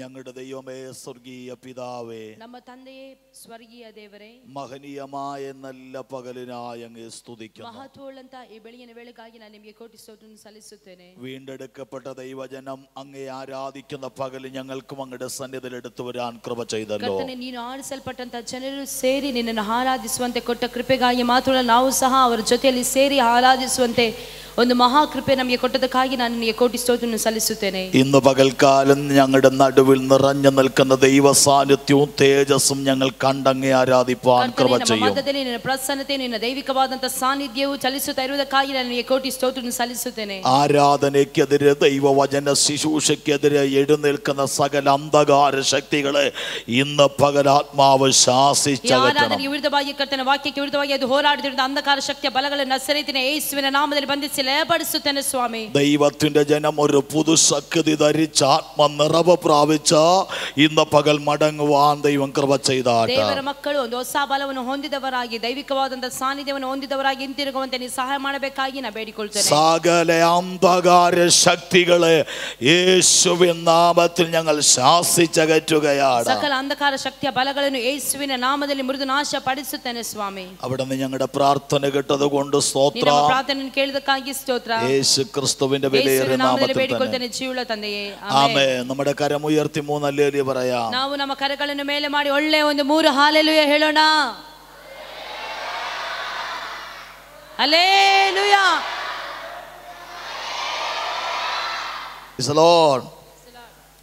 ഇന്ന് പകൽ ദൈവത്തിൻ്റെ ആത്മാവ് എനിക്ക് നൽകിയിരിക്കുന്ന, ദൈവജനത്തിന് നൽകാൻ നൽകിയിരിക്കുന്ന ദൈവത്തിൻ്റെ ദൂത ദൈവത്തിൻ്റെ മഹത്വം എന്ന വിഷയമാണ്. ದೇವ ಜನರಿಗೋಸ್ಕರವಾಗಿ ದೇವರು ನನಗೆ ಕೊಟ್ಟಂತ ಒಂದು ವಾಕ್ಯವಾಗಿದೆ. ದೇವರು ಮಹತ್ವಗಳನ್ನು ಮಾಡುವಂತ ದೇವರು. ഇന്ന് രാത്രി ഇന്ന് പകല് ഞാൻ വിശ്വസിക്കുന്നു, ദൈവത്തിൻ്റെ ആത്മാവിൽ നിന്നുകൊണ്ട് ദൈവവചനം ഞങ്ങൾ പ്രസംഗിച്ചു കൊണ്ടിരിക്കുമ്പോൾ തന്നെ ദൈവത്തിൻ്റെ മഹത്വം ഈ ഹാളിനകത്ത് വ്യാപരിക്കും. ನಾವು ದೇವರಾತ್ಮನ ಪ್ರೇರಿತರಾಗಿ ನಾವು ಪ್ರಸಂಗಿಸುವಂತ ವೇಳೆಯಲ್ಲಿ ಇಲ್ಲಿ ಮಾತ್ರವಲ್ಲ, ಇಡೀ ಹಾಲು ದೇವರ ಪ್ರಸನ್ನತೆಯನ್ನು ಅನುಭವಿಸುವಾಗಿ ನಾನು ನಂಬುತ್ತೇನೆ. ദൈവത്തിൻ്റെ മഹത്വം എവിടെ വെളിപ്പെടുന്നുവോ അവിടെ ദൈവിക വിടുതലുകൾ നടക്കുവാനിടയായി. ದೇವರ ಮಹತ್ವವು ಎಲ್ಲೆಲ್ಲ ಪ್ರಸರಿಸುತ್ತದೆ, ಅಲ್ಲೆಲ್ಲವೂ ಬಿಡುಗಡೆ ಆಗುವುದನ್ನು ನಾವು ಅನುಭವಿಸುತ್ತೇವೆ. ദൈവ മഹത്വം എവിടെ വെളിപ്പെടുന്നുവോ അവിടെ അന്യായ ബന്ധനങ്ങൾ അഴിയുവാനിടയാകും. ದೇವರ ಪ್ರಸನ್ನತೆ ಎಲ್ಲೆಲ್ಲವೂ ಇರುತ್ತದೋ ಅಲ್ಲೆಲ್ಲ ಅನ್ಯ ಬಂಧನಗಳು, ಅನ್ಯ ಆರಾಧನೆ ಶಕ್ತಿಯ ಬಲಗಳು ಮುರಿಯಲ್ಪಡುತ್ತದೆ. ദൈവത്തിൻ്റെ മഹത്വം എവിടെ വ്യാപരിക്കുന്നുവോ അവിടെ രോഗശക്തികൾ അഴിഞ്ഞു മാറുവാനിടയാകും. ದೇವರ ಪ್ರಸನ್ನತೆಯು ಎಲ್ಲಿ ಇಳಿದು ಬರುತ್ತದೋ ಅಲ್ಲಿ ರೋಗ ಶಕ್ತಿಗಳು ನಿವಾರಣೆ ಆಗುತ್ತದೆ. അങ്ങനെയെങ്കിൽ ഇന്ന് പകൽക്കാലം നമ്മുടെ തേജോമനായ ദൈവത്തിൻ്റെ മഹത്വം നമ്മുടെ നടുവിൽ വെളിപ്പെടുന്ന പകലാണ്. ಹಾಗಾದರೆ ಈ ಬೆಳಗಿನ ವೇಳೆಯಲ್ಲೂ ದೇವರ ತೇಜಸ್ಸು, ದೇವರ ಪ್ರಸನ್ನತೆಯು ನಮ್ಮ ಮೇಲೆ ಇಳಿದು ಬರುವಂತಹ ಬೆಳಗ್ಗೆ ಆಗಿರುತ್ತದೆ. നാം ഇവിടെ വായിച്ച തിരുവെഴുത്ത്, ನಾವಿಲ್ಲಿ ಓದಿದಂತ ದೇವರ ವಾಕ್ಯ ഗലീലയിലെ കാനാവിൽ നടന്നതായ ഒരു വിവാഹത്തിൽ ദൈവമഹത്വം വെളിപ്പെട്ട കാര്യമാണ്. ಗಲಿಲಾಯದ ಕಾನಾ ಊರಿನಲ್ಲಿ ನಡೆದಂತ ಮಹತ್ವವುಳ್ಳದ ಕಾರ್ಯಗಳನ್ನು ನಾವಲ್ಲಿ ನೋಡುತ್ತೇವೆ. വേദപുസ്തകം പഠിക്കുമ്പോൾ ഗലീല എന്ന പട്ടണം അന്ധകാരത്തിനകത്ത് കിടക്കുന്നത് നമുക്ക് കാണുന്നു. ಧ್ಯಾನಿಸುವಂತ ವೇಳೆಯಲ್ಲಿ ಗಲೀಲಾ ಎಂಬುವಂತ ಊರು ಅಂಧಕಾರ ಶಕ್ತಿಯಿಂದ ತುಂಬಲ್ಪಟ್ಟಂತ ಊರಾಗಿತ್ತು ಅಂತ ನಾವು ನೋಡುತ್ತೇವೆ. യെശയ്യാ പ്രവചനം 9-ാം അധ്യായത്തിൽ പ്രവാചകൻ യെശയ്യാവ് ഗലീലയെ കുറിച്ച് ദർശിച്ചത് അത് കഷ്ടതയിലും അന്ധകാരത്തിലും ബന്ധിക്കപ്പെട്ട് കിടക്കുന്ന. ಯೆಶಾಯ 9ನೇ ಅಧ್ಯಾಯದಲ್ಲಿ ನಾವು ನೋಡುತ್ತೇವೆ, ಗಲೀಲಾ ಎಂಬಂತ ಊರು ಅಂಧಕಾರ ಶಕ್ತಿಯಿಂದಲೂ ದುರಾತ್ಮನ ಸೇನೆಯಿಂದಲೂ ತುಂಬಲ್ಪಟ್ಟಂತ ಊರು ಅಂತೇಳಿ ನಾವು ಅಲ್ಲಿ ನೋಡುತ್ತೇವೆ. എന്നാൽ യഹോവയായ ദൈവം യെശയ്യാവിനോട് അരുളി ചെയ്ത വചനം ഇങ്ങനെയാണ്: അന്ധകാരത്തിൽ കിടക്കുന്ന, ഇരുട്ടിൽ കിടക്കുന്ന ഗലീലയെ ഞാൻ മഹത്വത്തിലേക്ക് കൊണ്ടുവരും. ಅಂಧಕಾರದಲ್ಲಿ ಇದ್ದಂತಹ ಗಲೀಲೆಯನ್ನು, ഇരുളിನಲ್ಲಿ ಇದ್ದಂತಹ ಗಲೀಲೆಯನ್ನು ನಾ ಬೆಳಕಿಗೆ ಮಧುರವಾಗಿ ನಾನು ಮಾರ್ಪಡಿಸುತ್ತೇನೆ ಅಂತ ಹೇಳಿ ದೇವರು ಹೇಳಿದನು. ഇന്ന് പകൽക്കാലം ദൈവത്തിന്റെ ആത്മാവ് ഇവിടെയുള്ള സഭയോടും ഇടപെടുന്ന ദൂത് തന്നെയാണ്. ഈ ദേശത്തെ ഇവിടെയുള്ള അനേക ജീവിതങ്ങള് ഇരുട്ടിന്റെ ശക്തിയിൽ നിന്ന് ദൈവം പുറത്തു കൊണ്ടുവരാൻ പോകുകയാണ്. ದೇವರಾತ್ಮನು ಈ ಸಭೆಗೂ ಈ ದೇಶಕ್ಕೂ ಹೇಳುವಂತ ಮಾತೇನೆಂದರೆ, ಅಂಧಕಾರ ಶಕ್ತಿಯಿಂದ ತುಂಬಲ್ಪಟ್ಟಂತ ಅಂಧಕಾರದಲ್ಲಿ ಇರುವಂತ ಅನೇಕ ಜನರನ್ನು ಬಿಡಿಸಿ ದೇವರು ಬೆಳಕಿನ ರಾಜ್ಯಕ್ಕೆ ನಡೆಸುವವನಾಗಿರುತ್ತಾನೆ. ആമേൻ. പൈശാചിക മണ്ഡലമെന്ന അന്ധകാരത്തിലും ശാപമെന്ന അന്ധകാരത്തിലും അന്യാരാപന ശക്തി എന്ന അന്ധകാരത്തിൽ കിടക്കുന്ന ജീവിതങ്ങള് ദൈവത്തിന്റെ തേജസ് എന്ന മഹത്വത്തിലേക്ക് ദൈവാത്മാവി ദിവസങ്ങൾ കൊണ്ടുവരാൻ പോകുകയാണ്. ಅಂಧಕಾರ ಶಕ್ತಿಯಿಂದಲೂ ಸೈತಾನನ ಕತ್ತಲೆಯ ಬಲದಿಂದಲೂ ಇರುವಂತ ದುರಾತ್ಮ ಸೇನೆಯ ಶಕ್ತಿಯಿಂದಲೂ ಹಿಡಿಯಲ್ಪಟ್ಟಂತ ಜನರನ್ನು ಬಿಡುಗಡೆ ಮಾಡಿ ಕರ್ತನ ಆತನ ರಾಜ್ಯದ ಕಡೆಗೆ ನಡೆಸುವವನಾಗಿರುತ್ತಾನೆ ಅಂತ ಹೇಳಿ ದೇವರಾತ್ಮನ ಹೇಳುತ್ತಿದ್ದಾನೆ. യെശയ്യാവിലൂടെ ദൈവാത്മാ പറഞ്ഞു, ഞാൻ ഗലീലയെ മഹത്വത്തിലേക്ക് കൊണ്ടുവരും. ದೇವರು ಯೆಶಾಯನ ಗ್ರಂಥದಲ್ಲಿ ನೋಡುತ್ತೇವೆ, ಗಲೀಲಾಯವನ್ನು ದೇವರು ಬಿಡಿಸುವವನಾಗಿರುತ್ತಾನೆ, ಗಲೀಲಾಯವನ್ನು ಒಂದು ಮಧುರವಾದಂತ ಮಾರ್ಗದಲ್ಲಿ ನಡೆಸುತ್ತೇನೆ ಅಂತ ಹೇಳಿದನು. ഗലീല എന്ന പട്ടണത്തെ മഹത്വത്തിൽ കൊണ്ടുവരുമ്പോൾ അവിടെ വലിയൊരു വെളിച്ചം വ്യാപരിക്കാനിടയായി തീരും. ಗಲೀಲಾ ಎಂಬಂತ ಊರನ್ನು ಆತನ ಮಧುರವನ್ನಾಗಿ ಮಾರ್ಪಡಿಸುವಂತ ಸಮಯದಲ್ಲಿ ಒಂದು ಬಹಳ ಮಧುರವಾಗಿ ಅಂತ ಹೇಳುವುದಾದರೆ ಬೆಳಕಿಗೆ ನಡೆಸುವಂತವನಾಗಿರುತ್ತಾನೆ. ദൈവത്തിന്റെ ജനം അവിടെ വർദ്ധിച്ചു വരുവാനിടയായി തീരും. ದೇವರ ಜನರು ಅಲ್ಲಿ ಅಧಿಕವಾಗಿ ಆಗುವುದಕ್ಕೆ ಪ್ರಾರಂಭಿಸಿದರು. ദൈവജനത്തിന് കൊയ്ത്തുകാലത്തിലെ സന്തോഷം പോലെ ഒരു വലിയ സന്തോഷം ഉണ്ടാകുവാനിടയായി തീരും. ದೇವ ಜನರಿಗೆ ಸುಗ್ಗಿಯ ಕಾಲದಲ್ಲಿ ನಡೆಯುವಂತ ಅದೇ ಸಂತೋಷವು ಅಲ್ಲಿ ಉಂಟಾಗುತ್ತದೆ ಅಂತ ಹೇಳಿ ದೇವರಾತ್ಮನ ಹೇಳುತ್ತಾನೆ. യേശു ജനിക്കുന്നതിന് 700 വർഷങ്ങൾക്ക് മുൻപ് യെശയ്യാ പ്രവാചകനിലൂടെ പ്രവചിച്ച പ്രവചനം 700 വർഷം കഴിയുമ്പോൾ യേശു ക്രിസ്തുവിനോട് നിറവേറുവാനിടയായി. ಯೆಶಾಯನ ಗ್ರಂಥದಲ್ಲಿ 7000 ವರ್ಷಕ್ಕಿಂತಲೂ ಅಧಿಕವಾಗಿ ಆಗ ಪ್ರವಾದಿಸಿದಂತ ಆ ಪ್ರವಾದನೆಯು ಯೇಸು ಕ್ರಿಸ್ತನು ಜನಿಸಿದಂತ ಆ ವೇಳೆಯಲ್ಲಿ ಅದು ನೆರವೇರುವುದನ್ನು ನಾವು ನೋಡುತ್ತೇವೆ. ദൈവത്തിന്റെ ആത്മാവ് നിങ്ങളോടൊരു പ്രവചനം അറിയിച്ചിട്ടുണ്ടെങ്കിൽ സ്വർഗത്തിലെ ദൈവം അത് നിവർത്തിക്കുവാൻ ശക്തനാണ്. ದೇವರಾತ್ಮನು ದೇವರಾತ್ಮನ ಮೂಲಕವಾಗಿ ಪರಲೋಕದಿಂದ ನಿಮಗೆ ಶಬ್ದವು ಕೇಳಿಸಲ್ಪಟ್ಟಿರುವುದಾದರೆ, ಪ್ರವಾದನೆಗಳು ನಿಮಗೆ ಬಂದಿರುವುದಾದರೆ ಅದು ನಿಶ್ಚಯವಾಗಿ ಖಂಡಿತವಾಗಿ ಅದು ನೆರವೇರಿಯೇ ನೆರವೇರುವಂತದಾಗಿರುತ್ತದೆ. ഇരുട്ടിൽ കിടക്കുന്ന ഗലീലയെ മഹത്വത്തിൽ കൊണ്ടുവരും, വെളിച്ചത്തിൽ കൊണ്ടുവരും എന്നുള്ള പ്രവചനം യേശു ക്രിസ്തുവിലൂടെ നിറവേറുവാനിടയായി. ಗಲೀಲಾಯಕ್ಕೆ ಒಂದು ಕಾರ್ಗತ್ತಲಲ್ಲಿ ಇದ್ದಂತಹ ಗಲೀಲಾಯ, ಕತ್ತಲೆಯಲ್ಲಿ ಇದ್ದಂತಹ ಗಲೀಲಾಯ, ಅಂಧಕಾರ ಶಕ್ತಿಯಿಂದ ತುಂಬಲ್ಪಟ್ಟಂತಹ ಗಲೀಲಾಯಕ್ಕೆ ಬೆಳಕು ಬರುತ್ತದೆ ಅಂತ ಹೇಳಿ ಆತನು 7000 ವರ್ಷದ ಮುಂದೆ ಪ್ರವಾದನೆ ಮಾಡಿರುವಂತದ್ದು ಕರ್ತನಾದಂತ ಯೇಸು ಕ್ರಿಸ್ತನು ಜನಿಸಿದಂತ ಆ ಜನನದಲ್ಲಿ ಅದು ನೆರವೇರುವುದನ್ನು ನಾವು ನೋಡುತ್ತೇವೆ. ഇസ്രായേൽ ജനത്തിനും ജാതികൾക്കും ആ വേണ്ടാതെ കിടന്ന, തള്ളപ്പെട്ട് കിടന്ന, അവഗണിക്കപ്പെട്ട് കിടന്ന ഗലീലയെ യേശു ക്രിസ്തു മഹത്വത്തിൽ കൊണ്ടുവരുവാനിടയായി. ಜನರಿಂದ ತಳ್ಳಲ್ಪಟ್ಟಂತಹ ಯಾವುದಕ್ಕೂ ಬೇಡವಾದಂತಹ ಪ್ರಾಂತ್ಯವು ಯೇಸು ಕ್ರಿಸ್ತನಿಗೆ ಬೇಕಾಯಿತು. ಯೇಸು ಕ್ರಿಸ್ತನು ಆ ಗಲೀಲಾಯ ಪಟ್ಟಣದಲ್ಲಿ ಸಂಚರಿಸುವುದನ್ನು ನಾವು ನೋಡುತ್ತೇವೆ.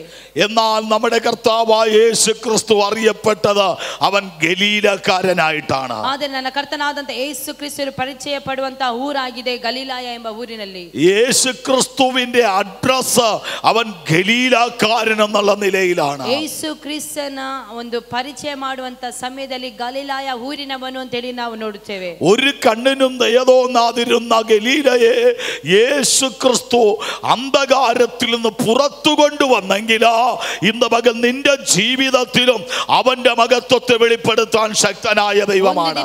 ಒಂದು ಕಾಲಘಟ್ಟಗಳಲ್ಲಿ ಆ ಒಂದು ಗಲೀಲಾಯ ಅಂಧಕಾರ ಶಕ್ತಿಯಿಂದಲೂ ದುರಾತ್ಮನ ಬಂಧನಗಳಲ್ಲಿ ಇದ್ದಂತಹ ಆ ಗಲೀಲಾಯಕ್ಕೆ ಯೇಸು ಕ್ರಿಸ್ತನು ಬಿಡುಗಡೆ ಮಾಡಿರುವುದಾದರೆ ನಿನಗೂ ಆತನು ಬಿಡುಗಡೆ ಮಾಡಲು ಶಕ್ತನಾದವನಾಗಿರುತ್ತಾನೆ. ಹಲ್ಲೆಲೂಯಾ.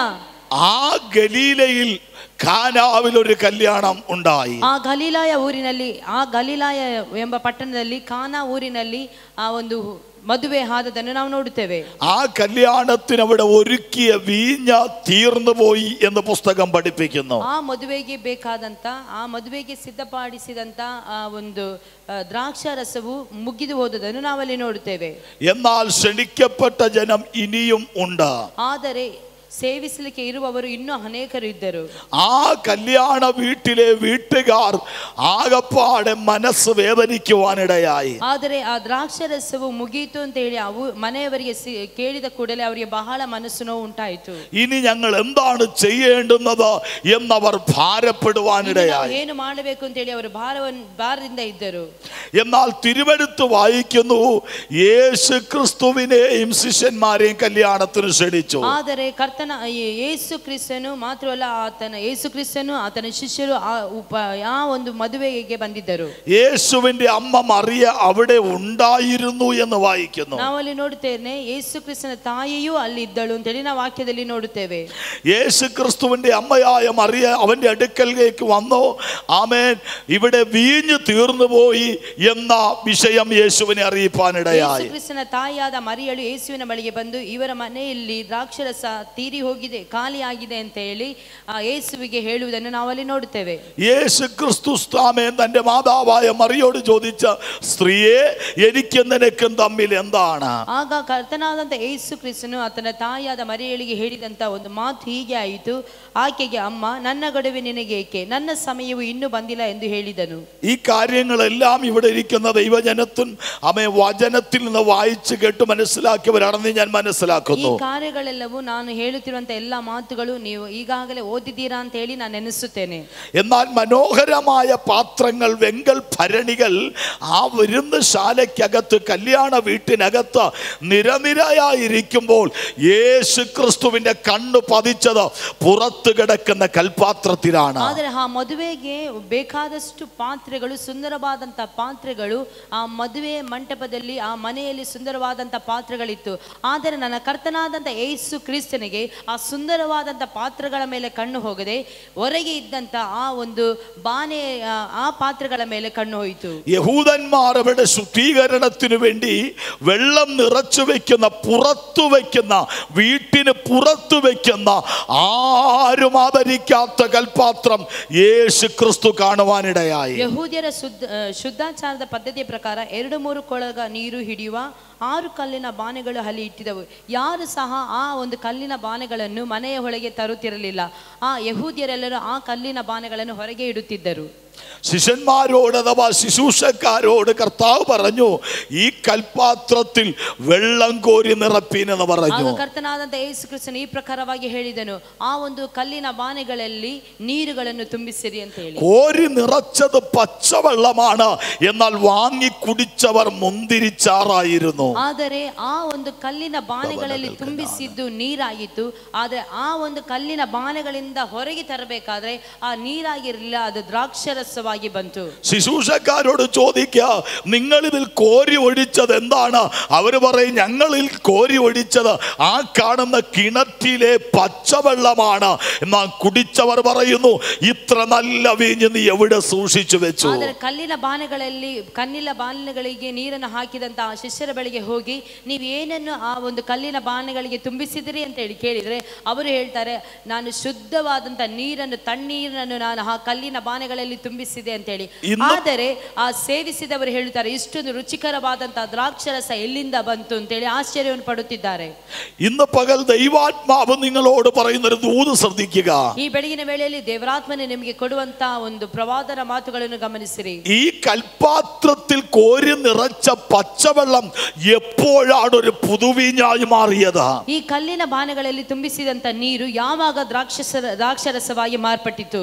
പച്ചവെള്ളത്തിന് നിറമില്ല, പച്ചവെള്ളത്തിന് രുചിയില്ല, പച്ചവെള്ളത്തിന് മണമില്ല. ಈ ನೀರಿಗೆ ಯಾವುದೇ ರೀತಿಯ ರುಚಿ ಇಲ್ಲ, ಯಾವುದೇ ರೀತಿಯ ಬಣ್ಣವಿಲ್ಲ, ಯಾವುದೇ ರೀತಿಯಾದಂತ ರುಚಿ ಕೊಡಲು ಸಾಧ್ಯವಿಲ್ಲ. എന്നാൽ വീഞ്ഞിന് നിറമുണ്ട്, വീഞ്ഞിന് മണമുണ്ട്, വീഞ്ഞിന് രുചിയുണ്ട്. ಆದ್ರೆ ದ್ರಾಕ್ಷರಸಿಗೆ ಬಣ್ಣವಿದೆ, ದ್ರಾಕ್ಷರಸಿಗೆ ಸುವಾಸನೆ ಇದೆ, ದ್ರಾಕ್ಷರಸವು ರುಚಿಕರವಾಗಿರುತ್ತದೆ. മണമില്ലാത്ത, നിറമില്ലാത്ത, രുചിയില്ലാത്ത ഈ പച്ചവെള്ളം എപ്പോഴാണ് നിറമുള്ള, മണമുള്ള, രുചിയുള്ള പുതുവീഞ്ഞായി മാറിയത്? ಬಣ್ಣ ಇಲ್ಲದ, ಮಾತ್ರವಲ್ಲ ರುಚಿ ಇಲ್ಲದ ಮತ್ತೆ ಸುವಾಸನೆ ಕೊಡುವಂತಹ ಒಂದು ದ್ರಾಕ್ಷರಸವು ನೀರಾಗಿದ್ದಂತ ನೀರು ಯಾವಾಗ ದ್ರಾಕ್ಷರಸವಾಗಿ ಮಾರ್ಪಟ್ಟಿತು? പച്ചവെള്ളത്തിന് മാറ്റം സംഭവിച്ച് പുതുവീഞ്ഞായത് ദൈവത്തിന്റെ മഹത്വം അവിടെ വ്യാപരിച്ചപ്പോഴാണ്. യേശു ക്രിസ്തನ ಮಾತಿನ ಮೇಲೆ ಅಲ್ಲಿ ನೀರು ದ್ರಾಕ್ಷರಸವಾಗಿ ಮಾರ್ಪಟ್ಟಿತು. നിന്റെ ജീവിതത്തിനൊരു മാറ്റം തരാൻ കഴിയുന്ന ദൈവത്തിന്റെ മഹത്വം ഇന്ന് പകൽ ഇതിനകത്ത് വ്യാപരിക്കുകയാണ്. ನಿನ್ನ ಜೀವಿತದಲ್ಲಿ ಇದುವರೆಗೂ ಸಹ ಯಾವುದು ರುಚಿಕರವಾಗಿ ಇಲ್ಲವೋ, ನಿನ್ನ ಜೀವಿತದಲ್ಲಿ ಯಾವುದು ಇದುವರೆಗೂ ಸಹ ಬಣ್ಣವನ್ನು ಕೊಡದೆ ಇತ್ತು, ಅದು ಕರ್ತನಾದಂತ ಯೇಸು ಕ್ರಿಸ್ತನ ಮೇಲೆ ನೀನು ನಂಬಿಕೆ ಇಡುವುದಾದರೆ, ಆತನ ಮಾತಿನ ಮೇಲೆ ನೀನು ಸ್ವೀಕರಿಸುವುದಾದರೆ, ನಿನಗೆ ಬಣ್ಣವು, ರುಚಿಯು ಮಾತ್ರವಲ್ಲ, ಅನೇಕರಿಗೆ ಪ್ರಯೋಜನವಾಗುವಂತಹ ದ್ರಾಕ್ಷರಸವನ್ನಾಗಿ ಕರ್ತನು ಮಾರ್ಪಡಿಸುವನಾಗಿರುತ್ತಾನೆ. നിന്നെ വ്യത്യസ്തനാക്കുന്ന ഒരു മഹത്വം ഇന്ന് പകൽ നിന്റെ മേൽ വ്യാപരിക്കാൻ പോകുകയാണ്. ವ್ಯತ್ಯಾಸವನ್ನಾಗಿ ಮಾರ್ಪಡಿಸುವಂತ ಆತನ ಒಂದು ಮಹಿಮೆಯು, ಆತನ ಒಂದು ಮಹತ್ವವು ಈ ಸಮಯದಲ್ಲಿ ನಿನ್ನ ಮೇಲೆ ಇಳಿಯುವಂತದಾಗಿರುತ್ತದೆ. കൽപാത്രത്തെ ആവരിക്കുന്ന മണ്ഡലത്തിലേക്ക് അവനെ കൊണ്ടുവന്ന ദൈവത്തിന്റെ മഹത്വം അവൻ വ്യാപരിച്ചതുപോലെ ഇന്ന് പകൽ നിന്റെ മേൽ വ്യാപരിക്കാൻ പോകുകയാണ്. ಕಲ್ಲಿನ ಬಾಣಗಳ ಮೇಲೆ ಯಾವ ರೀತಿಯಲ್ಲಿ ದೇವರಾತ್ಮನ ಪ್ರಸನ್ನತೆಯು, ದೇವರ ಒಂದು ಮಹತ್ವವು ಇಳಿಯಿತು, ಅದೇ ಪ್ರಕಾರವಾಗಿ ಈ ಮಣ್ಣಿನ ಗಟ್ಟಿಗಳಾದ ನಮ್ಮ ಮೇಲೆ ಸಹ ಆತನ ಪ್ರಸನ್ನತೆಯು, ಆತನ ಮಹತ್ವವು ಇಳಿದು ಬರುವಂತದಾಗಿರುತ್ತದೆ. ആട്ടിടയനായ ദാവീദിനെ രാജാവാക്കി അഭിഷേകത്തിന്റെ സകലേ ഇന്ന് പകൽ നിന്റെ മേൽ വ്യാപരിക്കാൻ പോകുകയാണ്. ಯಾವ ರೀತಿಯಲ್ಲಿ ಕುರಿಗಳನ್ನು ಕಾಯುತ್ತಿದ್ದಂತ ಆ ಒಂದು ದಾವೀದನನ್ನು ಹಾರಿಸಿಕೊಂಡು ಅರಸನನ್ನಾಗಿ ಮಾರ್ಪಡಿಸಿದನು, ಅದೇ ಪ್ರಕಾರವಾಗಿ ಯಾವುದಕ್ಕೂ ಬೇಡವಾದಂತ ನನ್ನನ್ನು ಮತ್ತೆ ನಿನ್ನನ್ನು ಕರ್ತನ ಆರಿಸಿಕೊಂಡು ಆತನ ರಾಜ್ಯದ ಅರಸನನ್ನಾಗಿ, ಯಾಜಕರನ್ನಾಗಿ മാർപടിಸುವവനാಗಿರುತ್ತಾನೆ. കാളയെ കൊണ്ട് വയൽ ഉഴുതുമറിക്കുന്ന ഒരു കൃഷിക്കാരനെ ഇസ്രായേലിന്റെ പ്രമുഖ പ്രവാചകനാക്കിയ ദൈവമഹത്വം ഇന്ന് പകൽ നിന്റെ മേൽ വ്യാപരിക്കാൻ പോകുകയാണ്. ಇಸ್ರಾಯೇಲ್ ಜನರ ಮೇಲೆ ಯಾವ ರೀತಿಯಲ್ಲಿ ಕರ್ತನೊಂದು ಪ್ರವಾದಿಯನ್ನು ನೇಮಿಸಿದನು, ಅದೇ ಪ್ರಕಾರವಾಗಿ ಕರ್ತನಾದಂತ ದೇವರು ನನ್ನನ್ನು ಮತ್ತೆ ನಿನ್ನನ್ನು ಹಾರಿಸಿಕೊಂಡು ಈ ಜನರಿಗೆ ಪ್ರವಾದಿಯನ್ನಾಗಿ ಮಾರ್ಪಡಿಸಲು ശക്തനാದವನಾಗಿರುತ್ತಾನೆ. അമ്മയ്ക്കും അപ്പനും ദുഃഖപുത്രനെന്ന പേര് വിളിക്കപ്പെട്ട യബ്ബേസിനെ അപരികളെ വിശാലമാക്കി ദേശത്തിന് മാന്യനാക്കിയ ദൈവത്തിന്റെ മഹത്വം നിന്റെ മേൽ ഇന്ന് പകൽ വ്യാപരിക്കുകയാണ്. ಸಹೋದರನಿಗೆ, ತಂದೆ ತಾಯಿಗೂ, ಅವರ ಕುಟುಂಬದವರಿಗೂ ಯಾವ ರೀತಿಯಲ್ಲಿ ಒಂದು ನೋವಿನ ಮಗನಾಗಿ ಯಾಬೇಚನ ಇದ್ದನು, ಆದರೆ ಆ ಯಾಬೇಚನ ಹೆಲ್ಲಗಳನ್ನು, ಯಾಬೇಚನ ಹೆಸರನ್ನು ಪ್ರಖ್ಯಾತಿಗೆ ತಂದನು, ಅದೇ ಪ್ರಕಾರವಾಗಿ ಕರ್ತನ ಅಭಿಷೇಕವು, ಕರ್ತನ ಮಹಿಮೆಯು ನನ್ನ ಮೇಲೆ, ನಿನ್ನ ಮೇಲೆ ಬರುವುದಾದರೆ ನಾವು ನಿಂದಿಸಲ್ಪಡುವವರಾಗಿರುವುದಿಲ್ಲ, ನಾವು ಶಾಪಗ್ರಸ್ತರಾಗಿರುವುದಿಲ್ಲ, ನಾವು ಆಶೀರ್ವಾದದ ನೆಲೆಯಾಗಿರುತ್ತೇವೆ. നിന്റെ ഭവനത്തിൽ, നിന്റെ ദേശത്ത്, ദേശത്തിൽ നിന്റെ ചാർച്ചക്കാരിൽ സ്നേഹിതരുടെ നടുവിൽ നിന്നെ വ്യസനപുത്രനാക്കി ജന്മനാ നിന്നോട് പോരാടിയ കെട്ടഴിച്ചു മാറ്റുന്ന ദൈവമഹത്വം ഇന്ന് പകൽ നിന്റെ മേൽ വ്യാപരിക്കുകയാണ്. ಕುಟುಂಬದಲ್ಲಿ ನಿನ್ನ ನೆರೆಯವರ ಮಧ್ಯದಲ್ಲಿ ನಿನ್ನ ಸ್ನೇಹಿತರ ಮಧ್ಯದಲ್ಲಿ ನೀನು ಶಾಪಗ್ರಸ್ತನಾಗಿರುವುದಾದರೆ, ನೀನು ನಿಂದೆಗೆ ಗುರಿಯಾಗಿದ್ದರೆ ಈ ದಿನ ಕರ್ತನಾದಂತ ದೇವರು ಆ ಶಾಪವನ್ನು, ಆ ಒಂದು ಎಲ್ಲ ನಿಂದೆಗಳನ್ನು ಕರ್ತನು ನೀಗಿಸಿ ಆತನ ಒಂದು ಅದ್ಭುತವನ್ನು, ಆತನ ಒಂದು ಮಹಿಮೆಯನ್ನು ನಿನ್ನ ಮೇಲೆ ಸುರಿಸುವವನಾಗಿರುತ್ತಾನೆ. പച്ചവെള്ളത്തിന് നിറം കൊടുത്ത, പച്ചവെള്ളത്തിന് മണം കൊടുത്ത, പച്ചവെള്ളത്തിന് രുചി പകർന്ന ദൈവമഹത്വം ഇന്ന് പകൽ വ്യാപരിക്കുകയാ. ಕೇವಲ ಸಾಧಾರಣವಾಗಿ ಇದ್ದಂತ ನೀರಿಗೆ ಯಾವ ರೀತಿಯಲ್ಲಿ ದೇವರ ಒಂದು ರುಚಿಯನ್ನು, ದೇವರು ರುಚಿಯನ್ನು ಕೊಟ್ಟನು, ಮಾತ್ರವಲ್ಲ ಬಣ್ಣವನ್ನು ಕೊಟ್ಟನು, ಮಧುರವನ್ನು ಕೊಟ್ಟನು. ಅದೇ ಪ್ರಕಾರವಾಗಿ ಸಾಧಾರಣವಾಗಿ ಕುಳಿತಿರುವಂತ ನನ್ನನ್ನು ಕರ್ತನು ಆರಿಸಿಕೊಂಡಿರುವುದಾದರೆ ಅದಕ್ಕೆ ರುಚಿಯನ್ನು, ಬಣ್ಣವನ್ನು, ಮಾತ್ರವಲ್ಲ ಸುವಾಸನೆಯನ್ನು ಕೊಡುವವನಾಗಿರುತ್ತಾನೆ. ഹല്ലേലൂയ. ദൈവത്തിന്റെ ആത്മാവ് പറയുകയാണ്, ഈ പുതുവർഷത്തിലെ ആദ്യ ഞായറാഴ്ച തന്നെ നിന്നെ ആളുമാറ്റിയവനായി സ്ഥിതി മാറ്റുന്നതായ ഒരഭിഷേകത്തിന്റെ സകമേ ഈ ആരാധനയുടെ നടുവിൽ വ്യാപരിക്കുകയാണ്. ಹೊಸ ವರ್ಷದ ಮೊದಲನೇ ಭಾನುವಾರದಲ್ಲಿ ಕರ್ತನಾದಂತ ಯೇಸು ಕ್ರಿಸ್ತನು ಈ ಪ್ರಕಾರವಾಗಿ ಹೇಳುತ್ತಿದ್ದಾನೆ, ಯಾವುದಕ್ಕೂ ಬೇಡವಾದಂತ ನಿನ್ನನ್ನು ಕರ್ತನು ಹಾರಿಸಿಕೊಂಡು ಅನೇಕರಿಗೆ ಪ್ರಯೋಜನ ಉಳ್ಳ ಒಂದು ದ್ರಾಕ್ಷ ರಸವನ್ನಾಗಿ ಮಾರ್ಪಡಿಸುವವನಾಗಿರುತ್ತಾನೆ ಎಂದು ಹೇಳಿ വിശ്വസിക്കുന്നവർ കരങ്ങളെ അടിച്ചു ദൈവത്തെ സ്തുതിക്കാം. ആത്മപകർച്ചയ്ക്കായി ദൈവത്തെ സ്തുതിച്ചാണ്.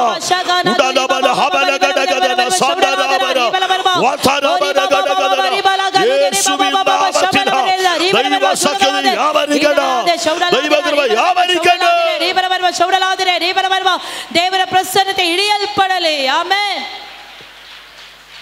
മഹത്വം പച്ചവെള്ളത്തെ വീഞ്ഞാക്കിയ മഹത്വം. ಮೊದಲನಾಗಿ ಆ ಒಂದು ನೀರನ್ನು ರುಚಿಕರವನ್ನಾಗಿ ಮಾರ್ಪಡಿಸಿದನು. പച്ചവെള്ളം കുടിക്കുന്നവർക്ക് ആർക്കും വലിയ സന്തോഷം വരാറില്ല.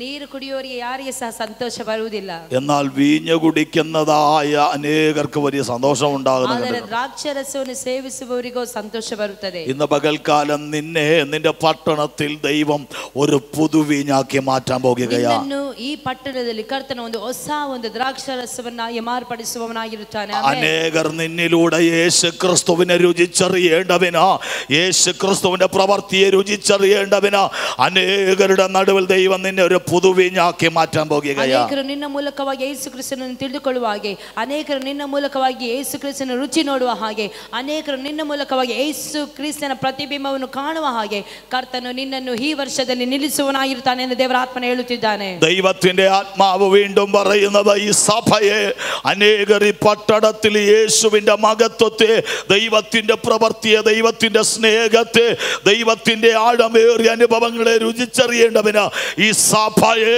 ഒരു പുതുവീഞ്ഞാക്കി ദൈവം മാറ്റാൻ പോകുകയാണ്. ಈ ಸಭೆಗೆ ದೇವರ ಆತ್ಮನು ಹೇಳುವುದೇನೆಂದರೆ, ಈ ಹೊಸ ವರ್ಷದಲ್ಲಿ ಮಾತ್ರ ಅನೇಕರಿಗೆ ಈ ಸಭೆಯು ರುಚಿಕರವಾಗಿಯೂ, ಅನೇಕರಿಗೆ ಬಿಡುಗಡೆ ಆಗಿಯೂ, ಅನೇಕರಿಗೆ ಒಂದು ಹೊಸ ದ್ರಾಕ್ಷರಸವಾಗಿ ಕರ್ತನು ಈ ಸಭೆಯನ್ನು ನಿಲ್ಲಿಸುವವನಾಗಿರ್ತಾನೆ ಎಂದು ದೇವರ ಆತ್ಮನು ಸ್ಪಷ್ಟವಾಗಿ ಹೇಳುತ್ತಿದ್ದಾನೆ. ചില പ്രശ്നങ്ങൾ അഭിമുഖീകരിക്കുന്ന, ചില പ്രതികൂലങ്ങൾ നേരിടുന്ന, ചില പരിഹാസ വിഷയങ്ങളോട് കടന്നു പോകുന്ന അനേക കുടുംബങ്ങൾക്ക് ഈ സഭ ഒരു പുതുവീഞ്ഞായി മറുപടിയായി മാറാൻ പോകുകയാണ്. ಕುಟುಂಬಗಳಿಗೆ, ವೇದನೆಗಳಲ್ಲಿರುವಂತಹ ಕುಟುಂಬಗಳಿಗೆ, ರೋಗದಲ್ಲಿರುವಂತಹ ಕುಟುಂಬಗಳಿಗೆ ಈ ಒಂದು ಸಭೆಯ ಒಂದು ಹೊಸ ದ್ರಾಕ್ಷಾರಸವನ್ನಾಗಿ ಕರ್ತನು ಮಾರ್ಪಡಿಸುವವನಾಗಿರುತ್ತಾನೆ. കയ്പിന്റെ അനുഭവങ്ങളിലൂടെ കടന്നു പോകുന്ന അനേകർ യേശു ക്രിസ്തു നല്ലവനെന്ന് രുചിച്ചറിയേണ്ടവന് ഈ സഭയെ, ഇവരുടെ അഭിഷേകത്തിനെ, കുടുംബത്തെ, ദൈവജനത്തെ മഹത്വം വെളിപ്പെടുത്തിയ ഒരു പുതുവീഞ്ഞാക്കി മാറ്റാൻ പോകുകയാണ്. ವೇದನೆಯಲ್ಲಿ ಹೋಗುವಂತ ಎಷ್ಟೋ ಜನರಿಗೆ ಈ ಒಂದು ಸಭೆಯು ರುಚಿಕರವಾದಂತಹ ದ್ರಾಕ್ಷರಸವಾಗಿ ಅವರಿಗೆಲ್ಲರೂ ಮಾರ್ಪಡುವ, ಅವರ ಜೀವಿತವನ್ನೇ ಬದಲಾಯಿಸುವಂತ ಒಂದು ಸಭೆಯಾಗಿ ಕರ್ತನು ಈ ಸಭೆಯನ್ನು ನಿಲ್ಲಿಸುತ್ತಾನೆ ಎಂದು ದೇವರಾತ್ಮನು ಸ್ಪಷ್ಟವಾಗಿ ಹೇಳುತ್ತಿದ್ದಾನೆ. ಅದು ವಿಶ್ವಸಿക്കുന്നവർ കരമുയർത്തി ദൈവത്തെ ಮಾತ್ರ ಕರಗಳನ್ನು ಮೇಲೆ ಮಾಡಿ ಒಂದು ಹಳ್ಳೆ ಹಾಲಲು ಹೇಳೋಣ. ഒന്നാമത്തെ പോയിന്റ്, പച്ചവെള്ളത്തെ പുതുവീഞ്ഞാക്കിയ ദൈവത്തിന്റെ മഹത്വം. ನೀರನ್ನು ಆತನ ದ್ರಾಕ್ಷರಸವನ್ನಾಗಿ ಮಾರ್ಪಡಿಸಿದನು. സെക്കൻഡ് പോയിന്റ്, ಎರಡನೇದಾಗಿ ബെഥാനിയിലെ ലാസറിന്റെ ഭവനത്തിൽ വെളിപ്പെട്ട ദൈവമഹത്വം. ಬೆಥಾನ್ಯದಲ್ಲಿ ಲಾಸರ್ನ ಮನೆಯಲ್ಲಿ ಪ್ರಕಟವಾದಂತ ದೇವರ ಮಹಿಮೆ. ലാസർ ദൈവത്തിന് പ്രിയനായിരുന്നു. ಲಾಸರ್ನು ದೇವರಿಗೆ ಬಹಳ ಪ್ರಿಯನಾಗಿದ್ದನು. എന്നാൽ ലാസർ ദീനമായി തീർന്നു. ಆದರೆ ಲಾಸರ್ನು ಅಸ್ವಸ್ಥನಾಗಿ ಸತ್ತನು. ലാസർ രോഗിയായ വിവരം ഒരു സഹോദരനിലൂടെ അവന്റെ സഹോദരിമാർ യേശുവിനെ അറിയിച്ചു. ಈ ಲಾಸರ್ನು ಅಸ್ವಸ್ಥನಾಗಿರುವುದನ್ನು ಕರ್ತನಾದಂತ ಯೇಸು ಕ್ರಿಸ್ತನಿಗೆ ಹೇಗೋ ಮುಟ್ಟಿತು. യേശു ക്രിസ്തു ആ സഹോദരനോട് പറഞ്ഞയച്ച മറുപടി, നീ ചെന്ന മാർത്തയോടും മറിയയോടും പറ, ഈ ദീനം മരണത്തിനല്ല ദൈവത്തിന്റെ മഹത്വം വെളിപ്പെടാൻ വേണ്ടിയാ. ಯೇಸು ಕ್ರಿಸ್ತನಿಗೆ ಈ ಒಂದು ವಾರ್ತೆಯು ಕೇಳಲ್ಪಟ್ಟಾಗ ಯೇಸು ಕ್ರಿಸ್ತನು ಪುನಃ ಅವರಿಗೆ ಈ ಪ್ರಕಾರವಾಗಿ ಹೇಳುತ್ತಾನೆ, ಈ ಒಂದು ರೋಗವು ಅವನಿಗೆ ಬಂದಿರುವಂತದ್ದು ಸಾವಿಗಾಗಿ ಅಲ್ಲ, ದೇವರ ಮಹಿಮೆಗೋಸ್ಕರವಾಗಿ ಬಂದಿದೆ ಅಂತ ಹೇಳಿ ಕಳಿಸಿದನು. വേദനാജനകീയമായ അനുഭവത്തിലൂടെ ആ ഭവനം കടന്നുപോയപ്പോൾ ദൈവം അവർക്ക് കൊടുത്ത ദൂതാണ്, ദൈവത്തിന്റെ മഹത്വം നിങ്ങളുടെ ಮಡುವಿൽ വെളിപ്പെടും. ಅನೇಕ ನೋವುಗಳ ಮಧ್ಯದಲ್ಲಿ ವೇದನೆಗಳಲ್ಲಿ ಇದ್ದಂತ ಆ ಕುಟುಂಬಕ್ಕೆ ಕರ್ತನಾದಂತ ಯೇಸು ಕ್ರಿಸ್ತನು ಕಳಿಸಿದಂತ ಒಂದು ದೂತು, ಒಂದು ಸಂದೇಶ ಇದಾಗಿತ್ತು.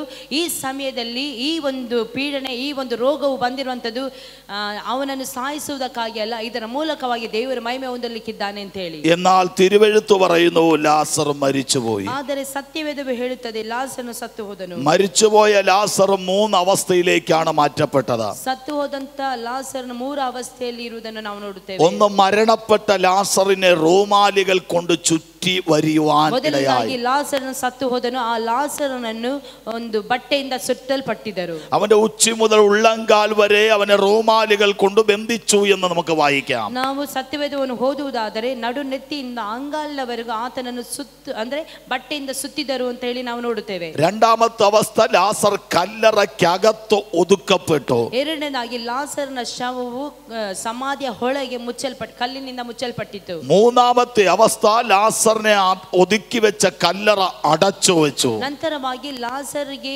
ಶವವನ್ನಿಟ್ಟಂತಹ ಲಾಸರ್ನ ಸಮಾಧಿಯು ಕಲ್ಲುಗಳಿಂದ ಮುಚ್ಚಲ್ಪಟ್ಟಿತ್ತು ಅಂತ ಹೇಳಿ ನಾವು ನೋಡುತ್ತೇವೆ. ദൈവത്തിന് പ്രിയനായ ലാസർ ഇപ്പോൾ 3 അവസ്ഥയിലാണ് ആയിരിക്കുന്നത്. ಕರ್ತನಾದಂತ ಯೇಸು ಕ್ರಿಸ್ತನಿಗೆ ಪ್ರಿಯನಾಗಿರುವಂತಹ ಲಾಸರು ಸತ್ತಂತ ವೇಳೆಯಲ್ಲಿ 3 ಅವಸ್ಥೆಯಲ್ಲಿ ಇರುವುದನ್ನು ನಾವು ನೋಡುತ್ತೇವೆ. ഒന്നവൻ ബന്ധിക്കപ്പെട്ടു, രണ്ടവൻ ഒതുക്കപ്പെട്ടു, മൂന്നവൻ അടയ്ക്കപ്പെട്ടിരിക്കുന്നു. ಒಂದನೇದಾಗಿ ಆತನು ಬಟ್ಟೆಗಳಿಂದ ಸುತ್ತಲ್ಪಟ್ಟನು, ಎರಡನೇದಾಗಿ ಬಂಧನದಲ್ಲಿದ್ದನು, ಮೂರನೇದಾಗಿ ಆತನು ಸಮಾಧಿಯ ಹೊಳಗೆ ಅಂದ್ರೆ ಆತನ ಕಲ್ಲುಗಳಿಂದ ಮುಚ್ಚಲ್ಪಟ್ಟಿದನು. ഇങ്ങനെ ബന്ധിക്കപ്പെട്ടു, ഒതുക്കപ്പെട്ടു, അടയ്ക്കപ്പെട്ടുമിരിക്കുന്ന ലാസറിന്റെ മുൻപിലാണ് ദൈവത്തിന്റെ മഹത്വം വെളിപ്പെടാൻ പോകുന്നത്.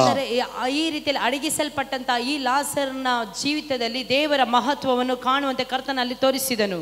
ബന്ധിക്കപ്പെട്ട, ഒതുക്കപ്പെട്ട, അടയ്ക്കപ്പെട്ട അവസ്ഥയിലൂടെ ലാസർ 4 ദിവസം കടന്നു പോകേണ്ടി വന്നു. ಬಂಧಿಸಲ್ಪಟ್ಟಂತಹ, ಕಟ್ಟಲ್ಪಟ್ಟಂತಹ ಮಾತ್ರವಲ್ಲ ಅಡಗಿಸಲ್ಪಟ್ಟಂತಹ ಈ ಲಾಸರ್ನ ಶವದ ಮೇಲೆ ಕರ್ತನ ಮಹಿಮೆ ಪ್ರಕಟವಾಗುವುದನ್ನು ನಾವು ನೋಡುತ್ತೇವೆ. എന്നെ ശ്രദ്ധിക്കുന്ന ദൈവത്തിന്റെ ജനമേ, ദൈവാത്മാവ് നിങ്ങളോടൊരു കാര്യം പറയട്ടെ. ನನ್ನ ಮಾತುಗಳನ್ನು ಕೇಳುತ್ತಿರುವಂತಹ ಪ್ರಿಯ ದೇವಜನರೇ, ದೇವರಾತ್ಮನ ನಿಮಗೆ ಒಂದು ಮಾತನ್ನು ಹೇಳುತ್ತಿದ್ದಾನೆ. ലാസറിന് പ്രിയനായ, അതെ, യേശുവിന് പ്രിയനായ ലാസറും കുടുംബവും ഈ വിധ ദുഃഖങ്ങളിൽ 4 നാളോളം കടന്നുപോയെങ്കിൽ ദൈവത്തെ സ്നേഹിക്കുന്നവർക്ക് ചില നാളുകൾ, ചില വേദനകളും ഭാരങ്ങളും മുൻപിൽ വന്നേക്കാം. ಯೇಸು ಕ್ರಿಸ್ತನಿಗೆ ಪ್ರಿಯರಾದಂತಹ ಕುಟುಂಬದವರು, ಲಾಸರನ ಕುಟುಂಬದವರು ಯೇಸು ಕ್ರಿಸ್ತನಿಗೆ ಪ್ರಿಯರಾಗಿದ್ದರು. ಆದರೂ ಸಹ ಅವರು 4 ದಿನ ಅನೇಕ ವೇದನೆಗಳಿಂದ, ಅನೇಕ ನೋವುಗಳಿಂದ ಅವರು ನಡೆದುಕೊಂಡರು. ಅದೇ ಪ್ರಕಾರವಾಗಿ ಕರ್ತನ ಮೇಲೆ ಪ್ರಿಯರಾಗಿರುವಂತಹ ನಮ್ಮ ಜೀವಿತದಲ್ಲಿಯೂ ಸಹ ಅನೇಕ ನೋವುಗಳು, ಅನೇಕ ವೇದನೆಗಳು ಬರುವುದು ಸಹಜವಾಗಿರುತ್ತದೆ. നമ്മുടെയും ജീവിതത്തിൽ ബന്ധിക്കപ്പെട്ട അവസ്ഥകളും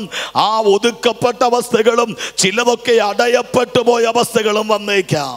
ನಮ್ಮ ಜೀವಿತದಲ್ಲಿ ಸಹ ಕೆಲವೊಮ್ಮೆ ಬಂಧಿಸಲ್ಪಟ್ಟಂತಹ ಅವಸ್ಥೆ, ಮುಚ್ಚಲ್ಪಟ್ಟಂತಹ ಅವಸ್ಥೆ, ಅಡಗಿಸಲ್ಪಟ್ಟಂತಹ ಅವಸ್ಥೆಗಳು ಬರಬಹುದು. എന്നാൽ ഒരു കാര്യം ദൈവാത്മാവ് പറയുന്നു, അതിന്റെയൊക്കെ നടുവിൽ പിന്നത്തേതിൽ നമ്മുടെ വീണ്ടെടുപ്പുകാരൻ നമുക്ക് വേണ്ടി അവന്റെ മഹത്വത്തെ വെളിപ്പെട്ടു വരും. ಮಧ್ಯದಲ್ಲಿ ನನ್ನ ಕರ್ತನಾದಂತ ಯೇಸು ಕ್ರಿಸ್ತನ ಮಹಿಮೆ ಇಳಿದು ಬರುವುದು ಮಾತ್ರವಲ್ಲ, ಅಲ್ಲಿ ಕಾರ್ಯವನ್ನು ಮಾಡಲು ಶಕ್ತನಾದಂತ ದೇವರಾಗಿರುತ್ತಾನೆ. ഇതാ 4ാമത്തെ ദിവസം യേശു തന്റെ മഹത്വത്തെ വെളിപ്പെടുത്തുവാൻ ബെഥാനിയിലേക്ക് വരികയാണ്. 4ನೇ ದಿನವಾಗಿದೆ. ದೇವರು ಆತನ ಮಹಿಮೆಯನ್ನು ತೋರಿಸುವುದಕ್ಕಾಗಿ ಬೆಥೇನಕ್ಕೆ ಭೂಲೋಕಕ್ಕೆ ಬರುತ್ತಿದ್ದಾನೆ. ഇന്ന് പകൽ ഇതിനകത്തിരിക്കുന്ന ദൈവജനത്തോട് ദൈവാത്മാവ് പറയുന്നു, നീ ചിലത് അനുഭവിച്ച് കടന്നു വരുന്നതിന്റെ 4ാമത്തെ ദിവസമായി പരിശുദ്ധാത്മാവ് ഇത് അവന്റെ മഹത്വത്തെ വെളിപ്പെടുത്താൻ പോകുകയാണ്. ದೇವರಾತ್ಮನ ಸ್ಪಷ್ಟವಾಗಿ ಹೇಳುತ್ತಿದ್ದಾನೆ, ನೀನು ಅನೇಕ ನೋವುಗಳನ್ನು ವೇದನೆಗಳನ್ನು ಅನುಭವಿಸುತ್ತಿದ್ದೀಯಾ, ಇದು 4ನೇ ದಿನವಾಗಿದೆ. ಈ 4ನೇ ದಿನದಲ್ಲಿ ಕರ್ತನು ನಿನಗೆ ಶಾಶ್ವತವಾದಂತ ಬಿಡುಗಡೆಯನ್ನು ಕೊಡಲು ಶಕ್ತನಾದವನಾಗಿರುತ್ತಾನೆ ಎಂದು ದೇವರಾತ್ಮನ ಹೇಳುತ್ತಿದ್ದಾನೆ. ദൈവത്തിന്റെ ആത്മാവ് പറയുകയാണ്, ഈ ഞായറാഴ്ചത്തെ ഈ പുതുവർഷത്തിലെ ആദ്യത്തെ ഞായറാഴ്ച ഈ ആരാധനയുടെ സമയ ആ ലാസറിന്റെ ജീവിതത്തിൽ മഹത്വം വെളിപ്പെട്ട 4ാം ദിവസമായി സ്വർഗ്ഗം നിനക്കായി ഒരുക്കാൻ പോകുകയാ. ಯಾವ ರೀತಿಯಲ್ಲಿ ಲಾಸರನ ಜೀವಿತದಲ್ಲಿ 4ನೇ ದಿನದಲ್ಲಿ ದೇವರು ಆತನ ಸ್ವರ್ಗವನ್ನು ತೆರೆದು ಮಹತ್ವವನ್ನು ತೋರಿಸಿದನೋ ಅದೇ ಪ್ರಕಾರವಾಗಿ ಇಲ್ಲಿ ಕುಳಿತುಕೊಂಡು ನನ್ನ ವಾಕ್ಯವನ್ನು ಕೇಳುತ್ತಿರುವಂತಹ ಪ್ರಿಯ ದೇವಜನರೇ, ನಿಮ್ಮಲ್ಲಿ ಸಹ ಕರ್ತನು ಆತನ ಮಾತುಗಳನ್ನು ಕಳಿಸಿ ನಿಮ್ಮನ್ನು ಸ್ವಸ್ಥಪಡಿಸಿ ಬಿಡುಗಡೆ ಮಾಡಿ ನಡೆಸುವವನಾಗಿರುತ್ತಾನೆ. ലാസറിന്റെ മുൻപിൽ അവന്റെ കല്ലറുടെ അരികിൽ വന്നു യേശുവിന്റെ മഹത്വം വെളിപ്പെടുകയാണ്. ಲಾಸರನ ಸಮಾಧಿಯ ಬಳಿಯ ಮುಂದೆ ಬಂದು ಯೇಸು ಕ್ರಿಸ್ತನ ಆತನ ಮಹತ್ವವನ್ನು ತೋರಿಸುವುದನ್ನು ನಾವು ನೋಡುತ್ತೇವೆ. യേശുവിന്റെ മഹത്വം അവിടെ വെളിപ്പെട്ടപ്പോൾ 3 കാര്യം സംഭവിച്ചു. ഒന്ന്, അടയപ്പെട്ട കല്ലറ തുറക്കുവാനിടയായി. ಯೇಸು ಬಂದು ಅಲ್ಲಿ ನಿಂತುಕೊಂಡು ಆ ಸಮಾಧಿಯ ಬಳಿಯಲ್ಲಿ ಇದ್ದಂತ ವೇಳೆಯಲ್ಲಿ ಅಲ್ಲಿ 3 ಕಾರ್ಯಗಳು ಸಂಭವಿಸಿತು. ಏನೆಂದರೆ ಮುಚ್ಚಲ್ಪಟ್ಟಂತ ಆ ಸಮಾಧಿ ತೆರೆಯಲ್ಪಟ್ಟಿತು. ദൈവത്തിന്റെ ആത്മാവ് ഇന്ന് പകൽ പറയുന്ന ദൂത, നിനക്കെതിരെ സാത്താൻ കൊട്ടിയടച്ച പല വാതിലുകൾ അവന്റെ മഹത്വത്തെ വെളിപ്പെടുത്തി സ്വർഗ്ഗത്തിലെ ദൈവം നിനക്ക് മുമ്പിൽ തുറക്കാൻ പോകുകയാണ്. ದೇವರಾತ್ಮ ನಮಗೆ ಸ್ಪಷ್ಟವಾಗಿ ಹೇಳುತ್ತಿದ್ದಾನೆ, ಏನಂತ ಹೇಳಿದರೆ ನಿಮ್ಮ ಜೀವಿತದಲ್ಲಿ ಯಾವುದೆಲ್ಲ ಮುಚ್ಚಲ್ಪಟ್ಟಂತ ಅವಸ್ಥೆಯಲ್ಲಿ ಇದೆಯೋ, ಯಾವುದೆಲ್ಲ ನಿಮ್ಮ ಜೀವಿತದಲ್ಲಿ ಮುಂದೆ ಹೋಗುವುದಿಲ್ಲ ಎಂದು ಬಾಗಿಲುಗಳನ್ನು ಮುಚ್ಚಲ್ಪಟ್ಟಿದೆಯೋ ಆ ಎಲ್ಲ ಬಾಗಿಲುಗಳು ಯೇಸುವಿನ ನಾಮದಲ್ಲಿ ತೆರೆಯಲ್ಪಡುತ್ತದೆ. നിന്റെ സഭയ്ക്കെതിരെ, നിന്റെ ശുശ്രൂഷയ്ക്കെതിരെ, നിന്റെ കുടുംബ ജീവിതത്തിനെതിരെ, നിന്റെ തലമുറയുടെ വിദ്യാഭ്യാസത്തിനെതിരെ, അവരുടെ ഭാവി മണ്ഡലങ്ങൾക്കെതിരെ പിശാച് അടച്ച ജലവാതിലുകൾ ദൈവമഹത്വം തുറക്കാൻ പോകുകയാണ്. ನಿನ್ನ ಸಭೆಗೆ ವಿರುದ್ಧವಾಗಿ, ನಿನ್ನ ಕುಟುಂಬಕ್ಕೆ ವಿರುದ್ಧವಾಗಿ, ಮಕ್ಕಳ ಜೀವಿತದಲ್ಲಿ ವಿದ್ಯಾಭ್ಯಾಸಕ್ಕೆ ವಿರುದ್ಧವಾಗಿ ಮುಚ್ಚಲ್ಪಟ್ಟಂತ ಎಲ್ಲ ಬಾಗಿಲುಗಳು ಯೇಸುವಿನ ನಾಮದಲ್ಲಿ ತೆರೆಯಲ್ಪಡುತ್ತದೆ. വിശ്വസിക്കുന്നവർ കരങ്ങൾ തട്ടി ആത്മാവിൽ ദൈവത്തെ സ്തുതിക്കട്ടെ. ನಮ್ಮ ಕರಗಳನ್ನು ತಟ್ಟಿ ದೇವರಿಗೆ ಮಹಿಮೆ ಪಡಿಸಿರಿ. 2, ദൈവമഹത്വം വെളിപ്പെട്ടപ്പോൾ ലാസർ പുറത്തു വരുവാനിടയായി.